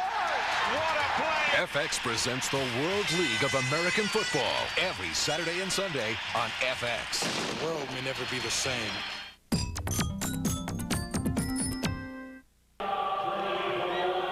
Here's the story of the game so far. 5 Scotland turnovers, 4 in the first half. Stacey limited to 6 yards on the ground, although he's been a bigger factor than that in this second half. Preston Jones, 15 of 27, just 95 yards, but a couple of touchdowns. And the net result of all that is a 21-14 lead in favour of the Monarchs over the Claymores. 8:55 remaining, but the Claymores have the ball, and Steve Matthews is back in at quarterback after dropping out for the last series. Dickerson and Stacey in the backfield. The fake to Stacey. Matthews goes upstairs, looks for LaChapelle. McIntyre was there. Had him wide open. And they took Matthews out the last series. Carr came in and just handed the ball off for 3 straight plays. No, actually took 1 throw at the end. And so you're looking and say, why? Why would Matthews be back in? I think sometimes you get a better perspective from the sideline to see what's going on. Kreiner has a chance to talk to him and settle him down through the whole thing and then send him right back in. Actually, despite all the turnovers, right now, I think Scotland's playing pretty well. Scott Cooper lined up wide right. Yo Murphy wide left. Dickerson, Stacey in the backfield. They're looking for Murphy. Oh, nice Darren Studstill was there, but Murphy came down in traffic. Now that ball was a really good throw. Murphy comes down with it in front of Studstill, but behind Crocker. And that's one of those balls that has to be thrown in the only place, I mean, it has to be a perfect throw. Well, she's going to turn him over in the zone. Now the ball has to go over the head of Crocker. See this? And right in front of Studstill. I mean, that's a nice throw, a nice catch by Yo Murphy. And I'll tell you what, Maurice Spencer, who's the Monarchs' secondary coach, was going crazy on the sidelines there. Cooper in motion. Scotland on the move. Stacey with a hold, picks up around 7. And that's what you can do right now with Saran Stacey, because you're throwing the ball effectively now. I mean, you're starting to get people open. You're taking your shots down the field. You're starting to spread your secondary out. You put more pressure up front. They've already given you all the screens to slow your rush down. Then you can come right back inside with Stacey, maybe pick up some ground. 7:20 remaining, plenty of time. Second down and 5 for the Scottish Claymores. Stacey didn't get a very generous spot there. Matthews fires over the hands of Yo Murphy. Couldn't quite hang on to it. There was a bit of mustard on that one. I'm going to tell you, London, defensively, their front 7 has been playing very well. I mean, they're down people. Has Horace Morris coming off the corner. Nick Smith that time. Andre Allen has been playing well. Hunter inside. Anderson. All of them have been getting pressure. When the Fridge has been in there, he's been able to anchor that front. I think right now the game has really, as far as London is concerned, the ones who've played the best have been their down people. Big third down for the Scottish Claymores. They're 5 and 10 on third downs. And this is a big one. 3rd and 5. Matthews pumps, fires, and goes behind his man. And it's incomplete. I think it was Scott Cooper getting up slowly there, just ran too far. He had him too. And Matthews had to make a quick throw. It was aggressive at the line. They tried to take down. It had to be a nice quick pass. It wasn't there because of the coverage, and so he came off of it and tried to find Cooper back underneath. Well, it didn't come off, but it shows the confidence that they have in Scott Cooper that they will go to him on a big third down situation. Didn't come off, so it's Paul McCallum out, punting and looking for nice the coffin corner. And looks like he's nailed it. 6:17 left in the ball game. Monarchs lead the Claymores 21-14. We'll be back in a McDonald's invite you to play the Disney Video Masterpiece Collection Trivia Challenge. The biggest trivia game ever at McDonald's. Pick the right answer to questions about Disney Masterpiece Collection videos and win every time. Over 300 million prizes, like a vacation to Walt Disney World, hot McDonald's food, Disney books from Mouseworks. Come play today. It's gonna be magic. So why did you leave AT&T? I fell for the gimmicks. And? I'm disappointed. I miss AT&T. AT&T misses you too. So we're making it easy to come back. Anything that makes my life easier, I'm for it. How does up to 100 free AT&T minutes sound? I like free minutes. We'll send you AT&T long-distance certificates good for up to 100 free minutes, just for switching back to AT&T. 100 free minutes, I'm there. There's more. Only AT&T customers can get AT&T True Reach savings. Spend $25 a month and you save 25% to anyone, anytime, anywhere in the U.S. You're covered on every type of call on your AT&T phone bill. What more could you ask for? How about this? AT&T puts your savings in black and white. What have I got to do to come back to you guys? All you have to do is call 1-800-GET-TRUE, and you'll get up to 100 free AT&T minutes. So, what do you think? I think we'll switch. Good decision. Thank you. You know what to do. That's your true choice, AT&T. There was a time in America when sports were based on honor. Oh, I love you. Wait a minute, am I getting jerked again? Decency. Ah, spank you with. No, you ain't my daddy, are you? And going the distance. You got to be in some kind of shape. Oh, I'm in shape. I'm round. That time is over. You're a criminal. What have you to say? Kumbaya. He's ruining a great song. The Great White Hype. $2 on the clean-cut white boy. Rated R. The Hype is on at theaters Friday, May 3rd.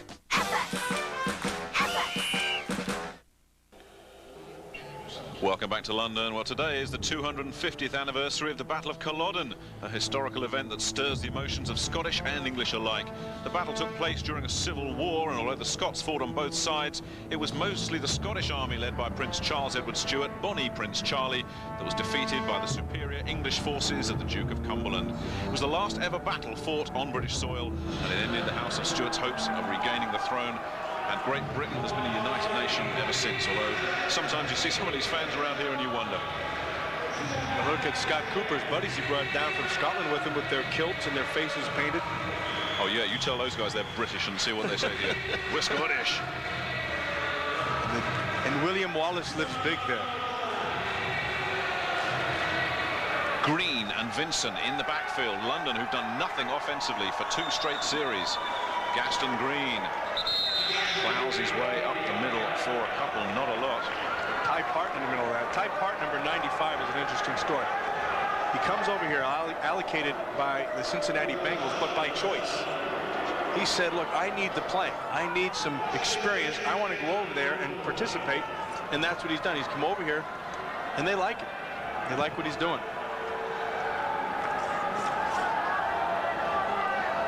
Couple of yards there for Gaston Green. 2nd down and 8.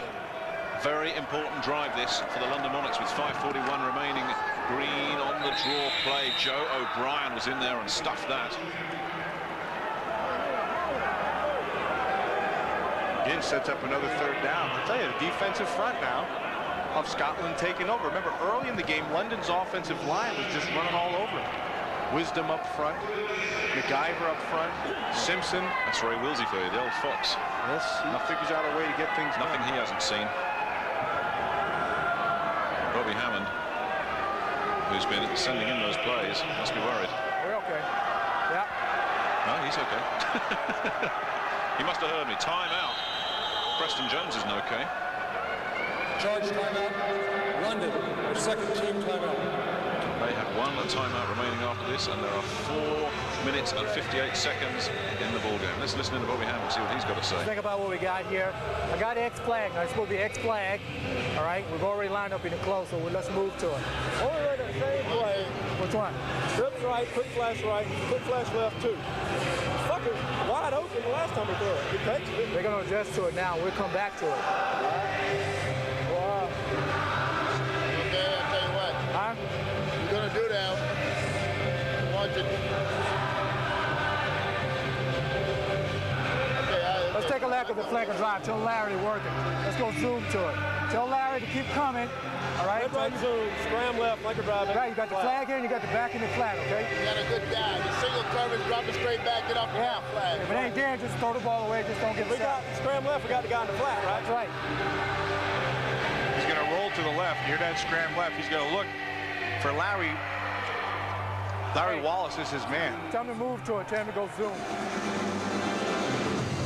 He says if it's not there, throw it away, but you always have the man in the flat.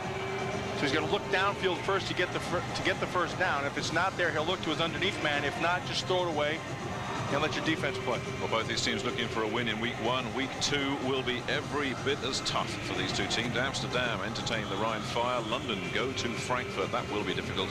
And the Scottish Claymores open up their home campaign at Murrayfield against Jack Bicknell and the Barcelona Dragons. That's next Sunday. But I don't think anybody's looking ahead to next week just yet on these two teams, because everything is to play for here with just under 5 minutes remaining and a big third down for London.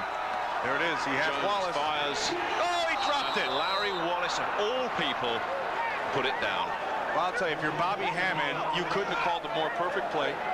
He came across. They went with zoom, which is that short motion. Wallace comes down. He runs right through the zone. Nobody picks him up. He turns it over to the zone, and then there's nobody there. The underneath coverage has dropped back. He just ran before he caught. And Larry Wallace just went and sat on the bench, threw his helmet off. He knows, and it's so unusual of all people on this team for Larry Wallace to do that. So Sonny Fexico pressed into service again. Marcus Thomas fields at about the 32. Ben Torriero there looking for a block. Thomas is in trouble, tries to dance one way. Roel Blenman brings him down. One of the national players stuck to his guns. He was flagged earlier for the early hit on Lee Gisendana, but nothing wrong with that. Oh, that was a nice play. I can tell you something. If he gets past Blenman, there's all kinds of room outside. But Blenman stayed with the coverage and made a big play right here. Well, we just see Roel Blenman make a big play. Just shows that national players make a contribution in this league, as indeed they have on both sides of the ball for both teams. For Scotland, Scott Cooper, Gavin Hastings, Paul McCallum, Ben Torriero. Ben Torriero really a special teams monster. Now Matthews.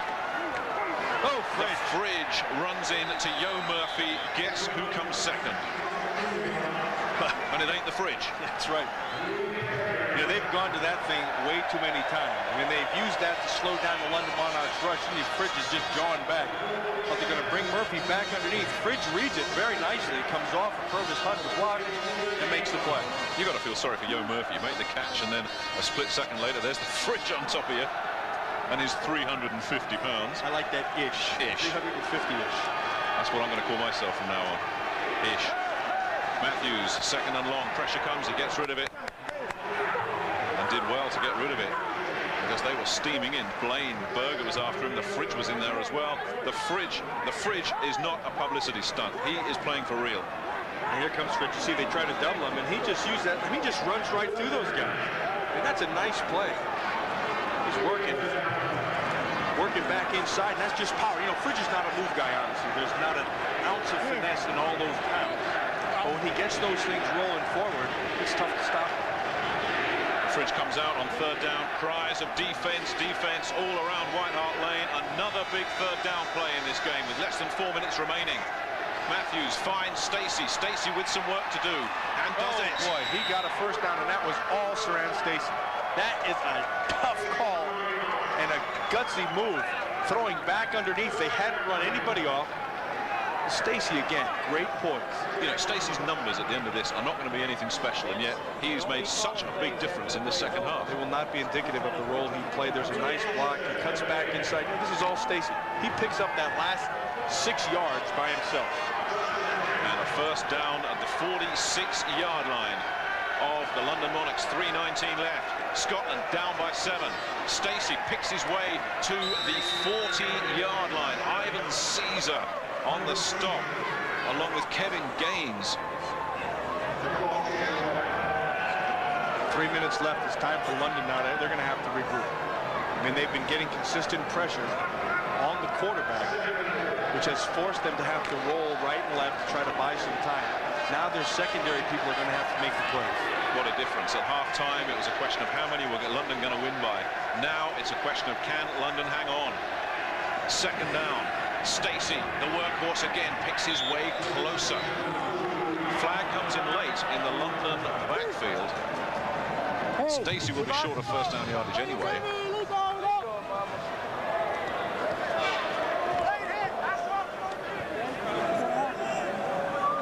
Personal foul, smearing, number 25 against the defense. That is Kevin Gaines. Penalty from the end of the run.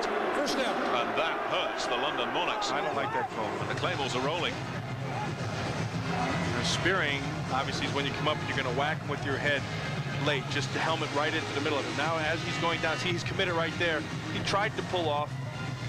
I guess I could see. To me, those are fringe calls you have to let guys play, or you start taking away their aggressiveness.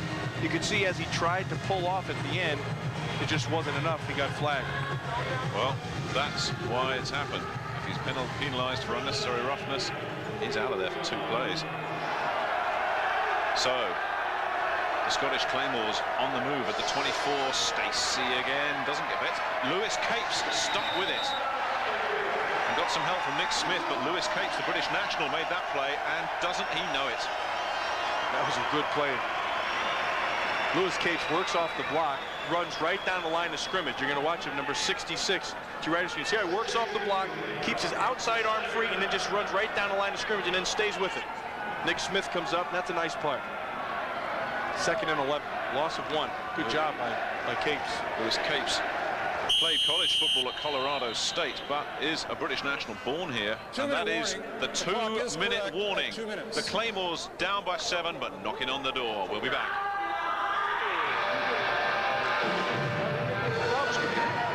Yeah.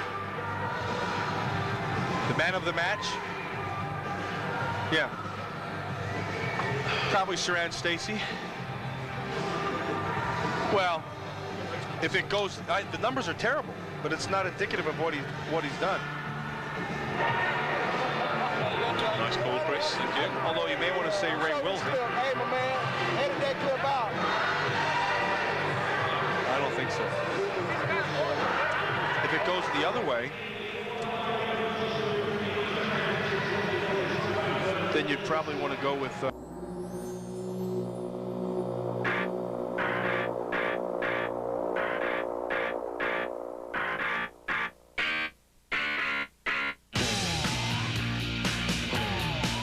This year's Olympics are in Atlanta, but the games will be everywhere.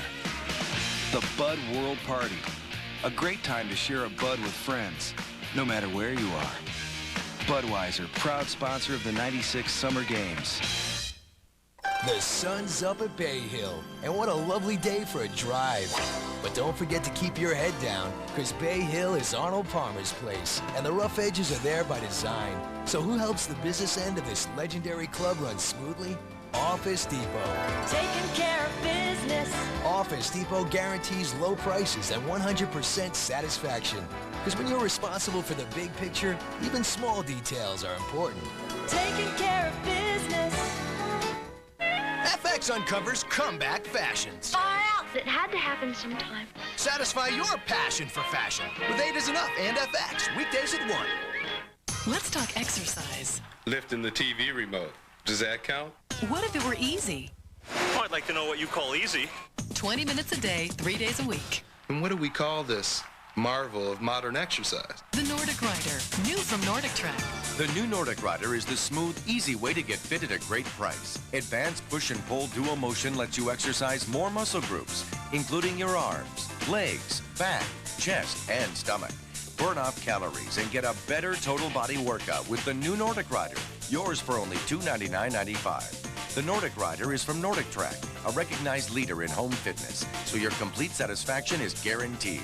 Try it for 30 days in your home and see the results. If you're not 100% satisfied, send it back for a refund. Call now for a free information kit about the only rider that's good enough for the Nordic Track name. The Nordic Rider. Call the number on your screen today for a free information kit.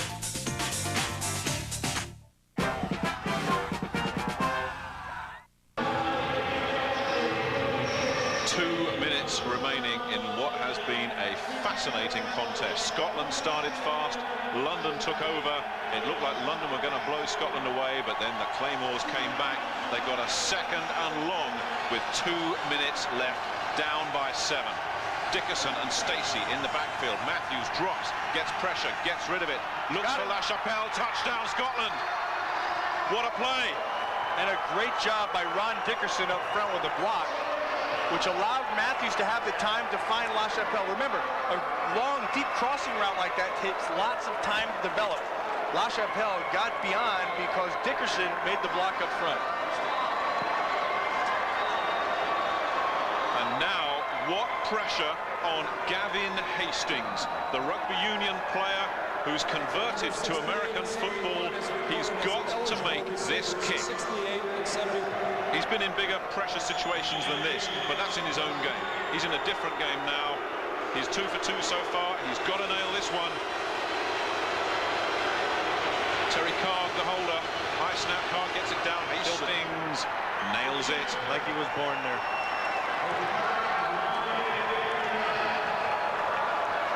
Matthews, nice job in the pocket.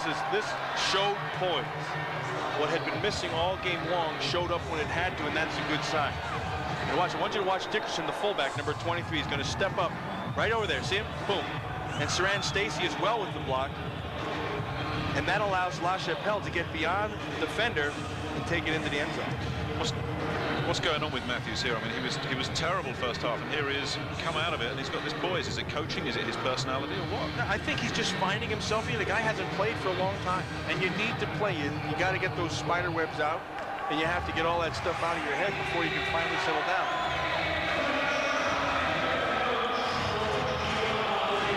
So we're all square, 21 apiece, 1:53 left.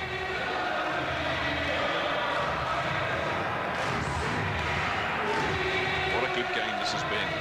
Two well-matched teams. Fortunes have ebbed and flowed. Right now, the momentum is with Scotland. Absolutely. They've swung it completely. Claymores have 2 timeouts. The Monarchs only have 1. That could be a story here. Paul McCallum is in to handle the kickoff for the Scottish Claymores. And they're expecting, the Monarchs are looking as if they're expecting the possibility of an onside kick. McCallum gets rid of it. Profile Greer will take it at the 20. Short kick. Greer looks to step outside and turn the corner. And can't get a lot, gets out over the 30. But that was it. And now the pressure really is on Bobby Hammond.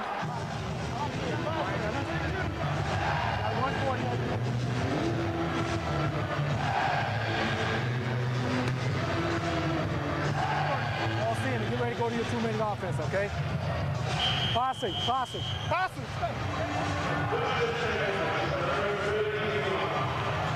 Well, you heard him. He said, get ready for your 2-minute offense. Well, in the last 2 minutes of the game, that's why you would run. You would do it. Even I could call that. First down. London must avoid turnovers here. Jones files over the middle. Larry Wallace. Oh, nice play. He's made the play to the 36 ahead of Forey Duckett. And that's got them on their feet. But remember, London with just 1 timeout, the clock's continuing to run. Nice job. Preston Jones in the pocket. First down for the Monarchs. Just Green in the backfield. Jones is throwing and goes again. This time to the man from Atlanta, Edwin Howard. Doesn't get out of bounds. Clock continues to run. Just a short gain of maybe 3. Okay, now are they bringing him up in these 2 gaps? Yeah. And that play to Larry Wallace, the first London completion of this half. So it's a 4-3. Backs are right there on both sides. Okay. Inside the final minute now. Okay. Jones drops, looks, fires, throws it away. Good play by him. Stops the clock. You heard Jim Kreiner talking to his people on the sideline. Let's think about the draw here. Is it 3rd down already? Yeah. Look at the draw. I can't believe it's 3rd down. What do you want? I go with a flag. I go with a flag. All right, here we go. There's Lionel Taylor, the offensive coordinator in the red hat there, the former wide receiver. X flag. X right open. Going to go with the flag. See, I'll tell you what, one thing I don't like, here's a 3rd down. It would represent a 47, 48-yard field goal if you have to kick it. You're going to run. I would like to give the quarterback, always give him an option in 3rd downs, especially in these situations.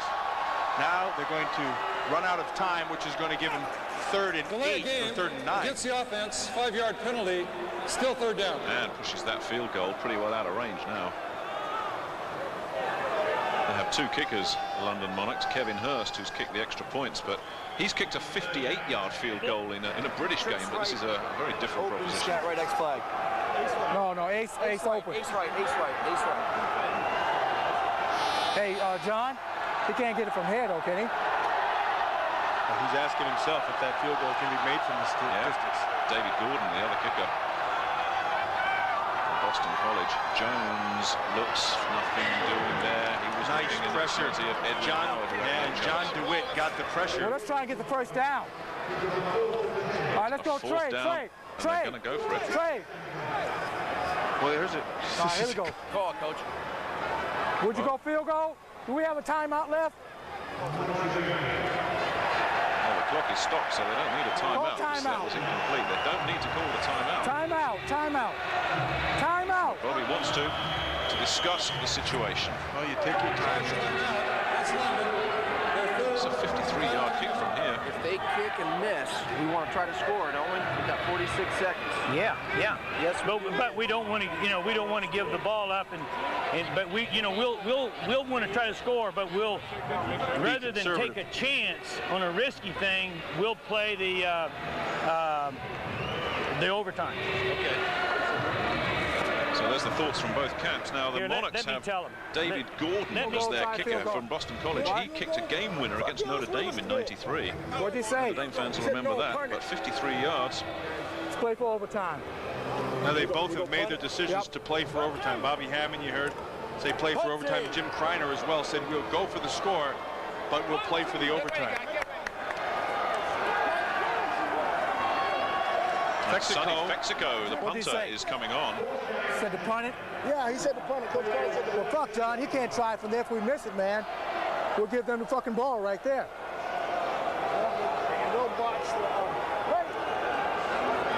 So it'll be I believe that was an adjectival phrase, if I'm not mistaken.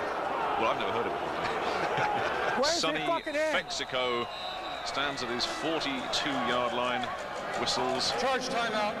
The Scottish Claymores now decide that they want to do some thinking. And it's all happening here in the last minute of the game. Short kicking situation. I'm short kicking. That's first D line. I think a lot of these fans would like London to try and go for something here, either to make the first down or go for the long field goal. Well, the right choice is what Bobby did. You punt him back there and play for the overtime. You're taking too much of a chance for the 53-yard field goal. At this point, if you miss it, and the chances are high, you give them great field position with enough time to do something. Automatic Peter. You heard them say automatic Peter. Now what that is, when the ball is kicked, he has just ordered everybody to stay completely away from it and let them down it. Don't get anybody close. You don't want to take a chance of any kind of a fumble.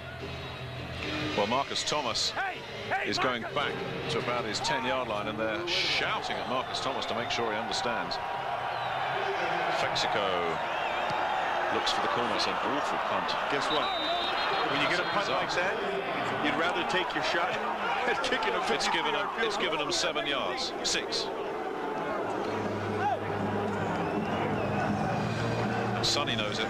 Right, he gave him 10 yards instead of a touchback from the 20 to the 30. So I bet Jim Kreiner wishes he hadn't taken that timeout now. He's only got one left. Well, 40 seconds. If Matthews can exhibit the poise that he had in that last touchdown in this series, they have a shot. One. What a fairy tale that could be for Gavin Hastings. Absolutely. If they get into field goal range. And they do have Paul McCallum as well, who's got a good leg. Matthews with time. Steps up, fires, intercepted! Straight into the hands of number 26, Sean Crocker. And he was looking for Scott Cooper. Somebody zigged when they should have zagged. Matthews threw it the wrong way, or Cooper went the wrong way. And Sean Crocker's second pick of this second half.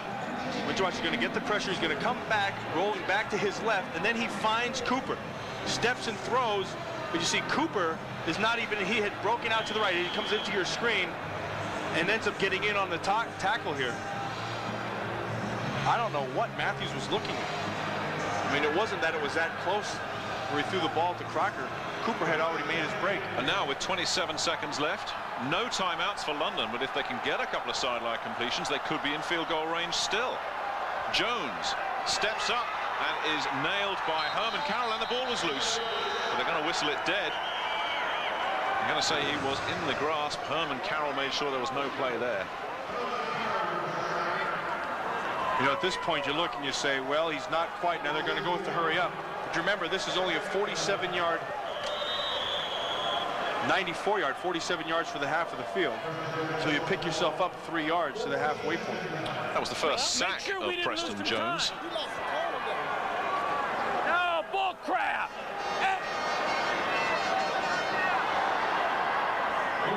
Why is it coaches never like the call, no matter what it is? They're always complaining and arguing and moaning and shouting. That's an inherent thing. I think that's genetic. You have to sort of, is there a course you kind of go on to be, you know, to be a coach? I think so. Because you're not like that, man. Coaching 101. No, absolutely not. Third down and long, 14 seconds left. Vincent and White in the backfield. It's not going to go to them. Jones actually does throw to Russell White, but White has got a lot of work to do. 7 seconds left. Now can he get out of bounds? 4 seconds, 3 seconds. What a Stops the clock at 3 seconds. What a run from Russell White, and everybody's on their feet. Now that is the play of the day right there.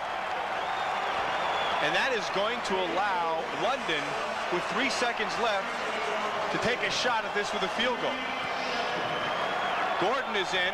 He'll set up from about the 29-yard line. It'll be a 39-yard kick with 3 seconds left.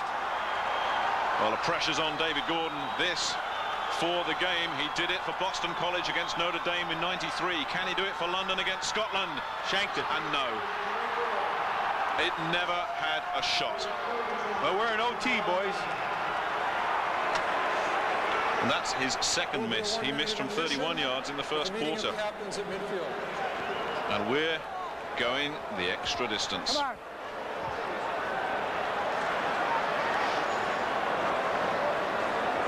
Watch Jim Kreiner, the head coach, looking at this kick. He knew it right now away. He's happy. He didn't even need any body language for that one, or body English, I should say. But yeah, I was going to say, yeah. Remember where you are. Yeah. Why is it? All right, body American for that matter. I think we can work out Bobby Hammond's body language, striding out onto the field there. Well, the overtime rules are these: at the coin toss, inevitably will determine possession. And it's sudden death after each team has had at least one possession or a maximum of 10 minutes. There's 2 timeouts. But the key rule there is you can't just move it down the field and kick a field goal to win. The other team does have a shot at getting the ball.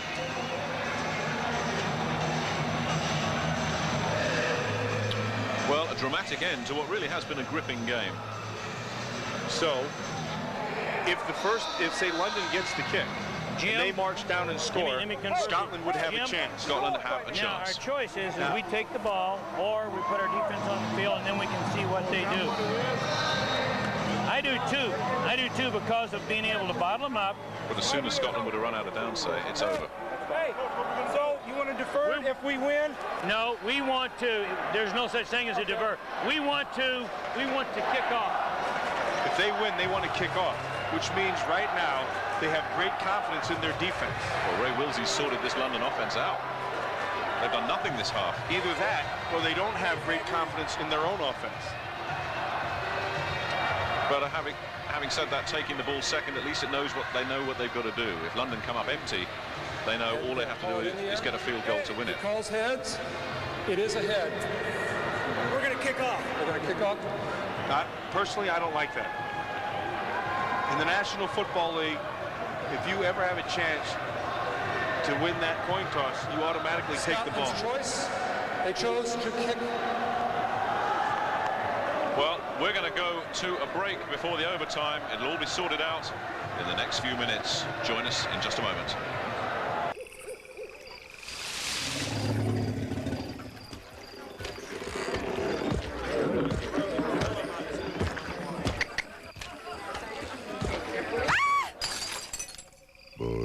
Budweiser.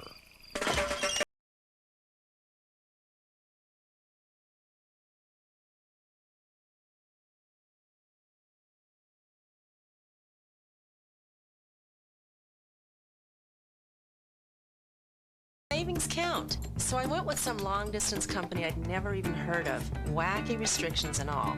Hey, once bitten, twice shy. So now I have AT&T True Reach Savings. Any type of call, 25% off.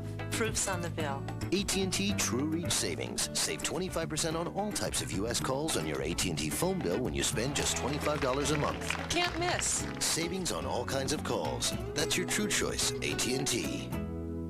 They crawl, they hop, they slither. They're pets, and they won't be stopped! Unless you watch The Pet Department, only on FX. If you miss it, be very afraid.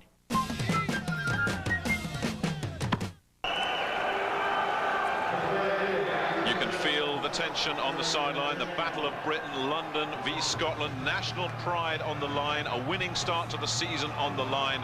And everything to play for as we go into overtime with these two teams locked up at 21 apiece. Scotland wins the toss and chooses to kick, and there's a reason, because they don't go to overtime right away. Or sudden death, I should say. Each team will have a chance to score. If you stop them here, you have the opportunity to gain field position, which is what Jim Kreiner was thinking about. Profile Greer on the return. James Williams trying to run him out of bounds. He gets past Williams, but doesn't get past Marcus Thomas. Joe O'Brien. The London Monarchs will have it at around the 32-yard line. I just wonder if all these fans know the overtime rule here, because if the Monarchs put anything on the board, I think half these fans are going to think it's over. It's over, yeah. That's interesting thinking by Kreiner. See, now if he can stop him right here and get field position, it would be better than the 20 if they took the kickoff. Well, on the anniversary of the Battle of Culloden, when the English routed the Scots, it looked like that was going to happen here at half-time. A very different Scottish performance second half. Gaston Green nailed behind the line of scrimmage. Sander made a great play. Sander came up and took Simpson, turned him right back inside, and then the tackle was able to be made. David Webb made the tackle, but Sander is the one who made the play. I want you to watch. Right up outside, there's Sander, 54, shoves everything right back inside, and then Webb can come up with the tackle. This Claymores defense is pumped. A loss of a yard, 2nd and 11. Gaston Green in the backfield. They've gone to Edwin Howard, who gets nice job first down with a second effort with James Fuller all over him. He had to make that second effort to get the first down. They is a laid flag. off quite a bit. A flag down at the line of scrimmage. Holding, number 65 on the offense. Simpson Tim Simpson of the Jets gets pulled for a hold, and that could really hurt them. Remember, in the World League, overtime is not sudden death. Each team must have the ball once, and then it turns into sudden death. That's a big penalty right there. That turns out to 2nd and 21. You'll throw a zone at him right here. If you're Scotland. An extra defensive backs checking in for the Scottish Claymores. Marvin Goodwin, number 46, as they go to the spread formation of 4 wide receivers with Gaston Green alone in the backfield. Jones looks, and looked for Gaston Green, who looks as if he didn't expect him. Well, Emmett Waldron was expecting, and he had locked up. They went zone behind and man underneath on Gaston Green. Now what London was trying to do was run everybody off and let Gaston Green work man-to-man underneath. Waldron read it perfectly. He jumped up on it very quickly. You know, every time you mentioned Waldron's name first half, he was doing something wrong, and every time in the second half, it was because he was doing something right. Played very well in the second half. And actually in the first half, those are common mistakes. I mean, that's just position. Well, I remember the last time the London Monarchs played in overtime was against the Birmingham Fire, to give it the American pronunciation. Jones rolls, looks for Hinchcliffe. That never had a hope. James Fuller was the only man who could have caught that.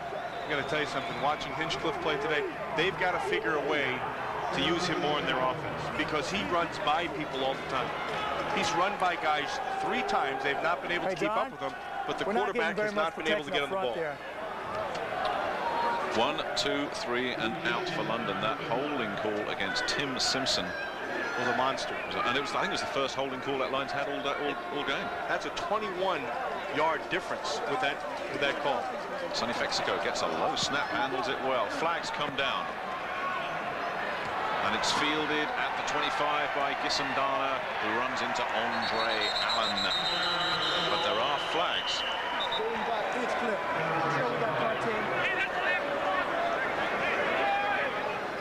Now, assuming they're going to bring that one back. Looks like Kreiner and the boys, and they are.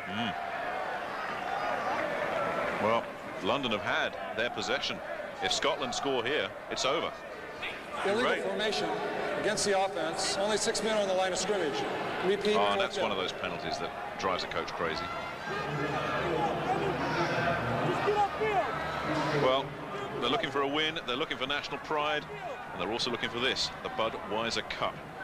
We always have a cup when England and Scotland play each other in English competitions. I don't know why. That's what this is for. Well, it looks like it's empty. It looks like the strategy that Jim Kreiner wanted to use is now going to have a chance to work.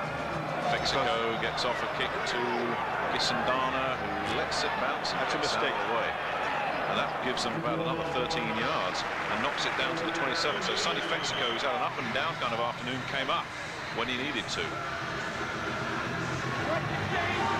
But we've got to stress again, now it effectively becomes sudden death. London have had their first possession, they've done nothing. So Bobby Hammond knows his defense has got to come up and stop the Scottish Claymores here. A Scottish Claymore team that gave up 4 turnovers in the first half, but just one after that.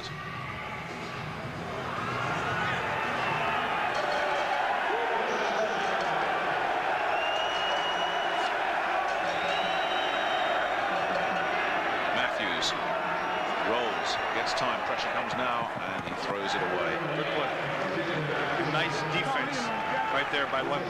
Kenny McIntyre again, Sean Crocker, Darren Studstill, all holding that zone very well and not allowing anything to open up as Matthews was rolling.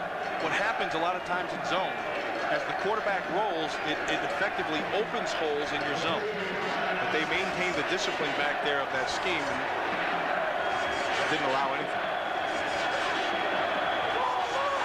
Second down and 10 for the Scottish Claymores. Matthews with pressure coming, gets rid of it quickly. And there's some running room here for Sean LaChapelle, who eventually gets hit by Andre Allen. A flag comes in, but that was a huge play. 30 yards if it stands up. 23 white. It's going to be Dickerson pushing the back. Take that shit back. And that'll hurt. Illegal block in the back. Number 23 on the offense. 10-yard penalty for the spot of the foul. First down. It's Ron Dickerson, the fullback, number 23. You're going to watch him right there on your screen as they throw it back outside. He just hustles to get over there, knowing that they have to have the big play. Nice job by LaChapelle to get outside. And then watch Andre Allen. And there's Dickerson right at the top. He pushes Studstill in the back, which is a severely average call, otherwise known as a bad call. I wondered if you were going to get around to it. I know how you hesitate to sort of speak your mind in these situations. Bottom line is the Claymores are in Monarchs territory at the 43. Matthews, pressure comes from A.J. Jenkins, who's got Matthews wrapped up. By Jenkins. Sack, and that's a big one, and Jenkins knows it. He's undersized for a defensive end, but he comes up with a lot of big plays, a lot of heart and passion. And he uses what he has, and that is his speed. All he does is he blows up the field, and he gets to the corner, top corner, goes right around Bart, and then just gets that little fingertips in the top of that jersey, stays with it. And of course he has his Monarch dance. He's happy. A 6-yard loss, and in this situation, every yard a team loses hurts them. Second and long. Matthews looks, fires, broken up. He was looking for Sean LaChapelle. Kevin Gaines broke it up. I'll tell you what, the DBs for London have been coming up with some big plays. I mean, they have just been fingertips away from big plays if you're Scotland, but they have been big plays going the other way. Watch Gaines, get the handout. See, that's the difference between a good and a great play. Again, he came up with a play. Kevin Gaines called his number too often in this game, but he really did come up when he needed to. Didn't play as a senior Large timeout. of Louisville. Scotland. Scotland used one of their 2 timeouts with 5:45 remaining. It's been a good football game. It certainly has.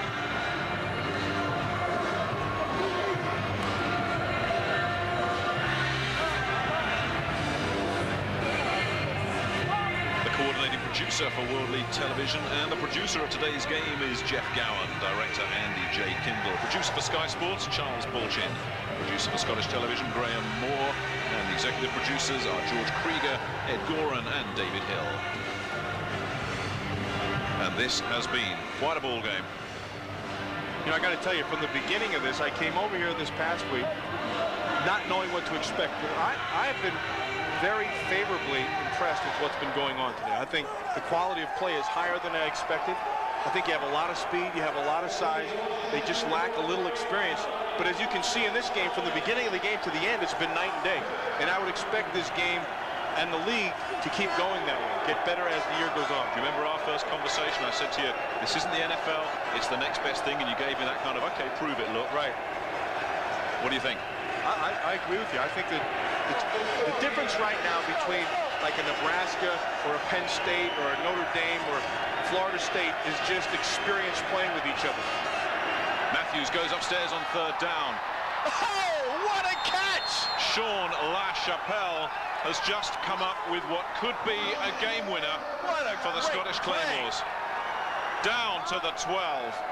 I mean, the coverage was there. That throw was perfect by Matthews. And LaChapelle stays with it. The UCLA guy, former Ram, now with the Chiefs. Watch the coverage. He's there all the way, stride for stride. And the ball comes down. That's a nice catch right there. He beat Mark Montroy. And that ball was still in the only place he could. You see how the position of Montroy was? He had the inside. That ball had to be outside. And it's either incomplete or a completion. Scotland, that is their second and final timeout of the overtime period. Scotland out of timeouts, but into field goal range. And with a play like that, they're probably thinking 6, but I keep thinking, is this set for Gavin Hastings? LaChapelle has come up huge.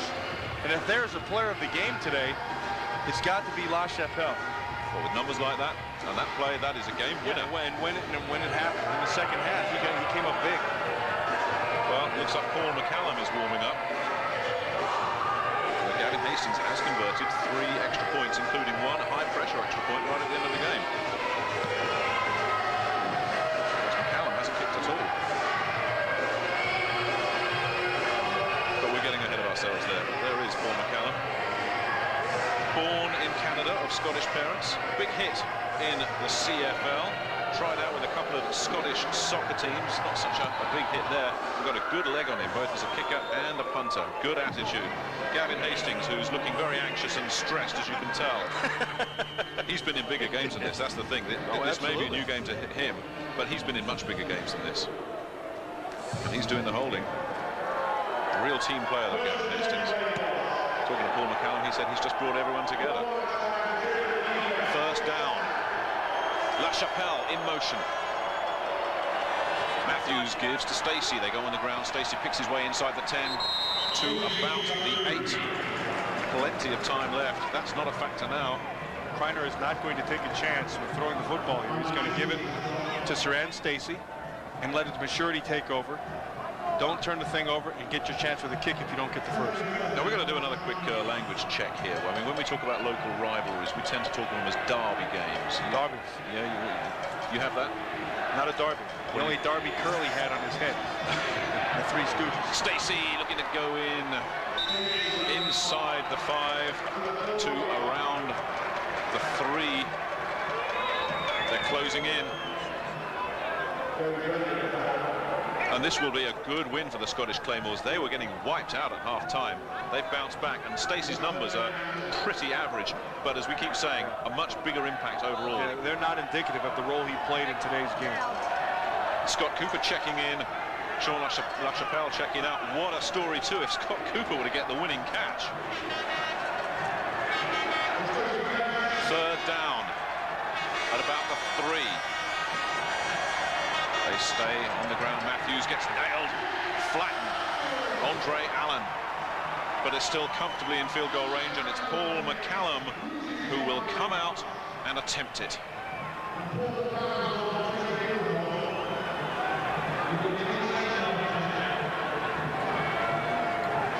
Number 59, 71, and 68. It's going to be a 27-yard attempt. Should be a chip shot, this, for McCallum. The boos go up. This for the game. High enough, good enough. Scotland win in overtime.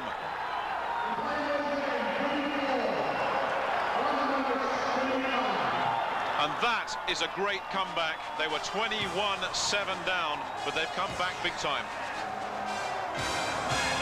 London led it 21-7. They thought they had it in the bag. The Scots showed real fighting qualities to win it 24-21 in overtime. We'll be back after this. Well, as you already know, our World League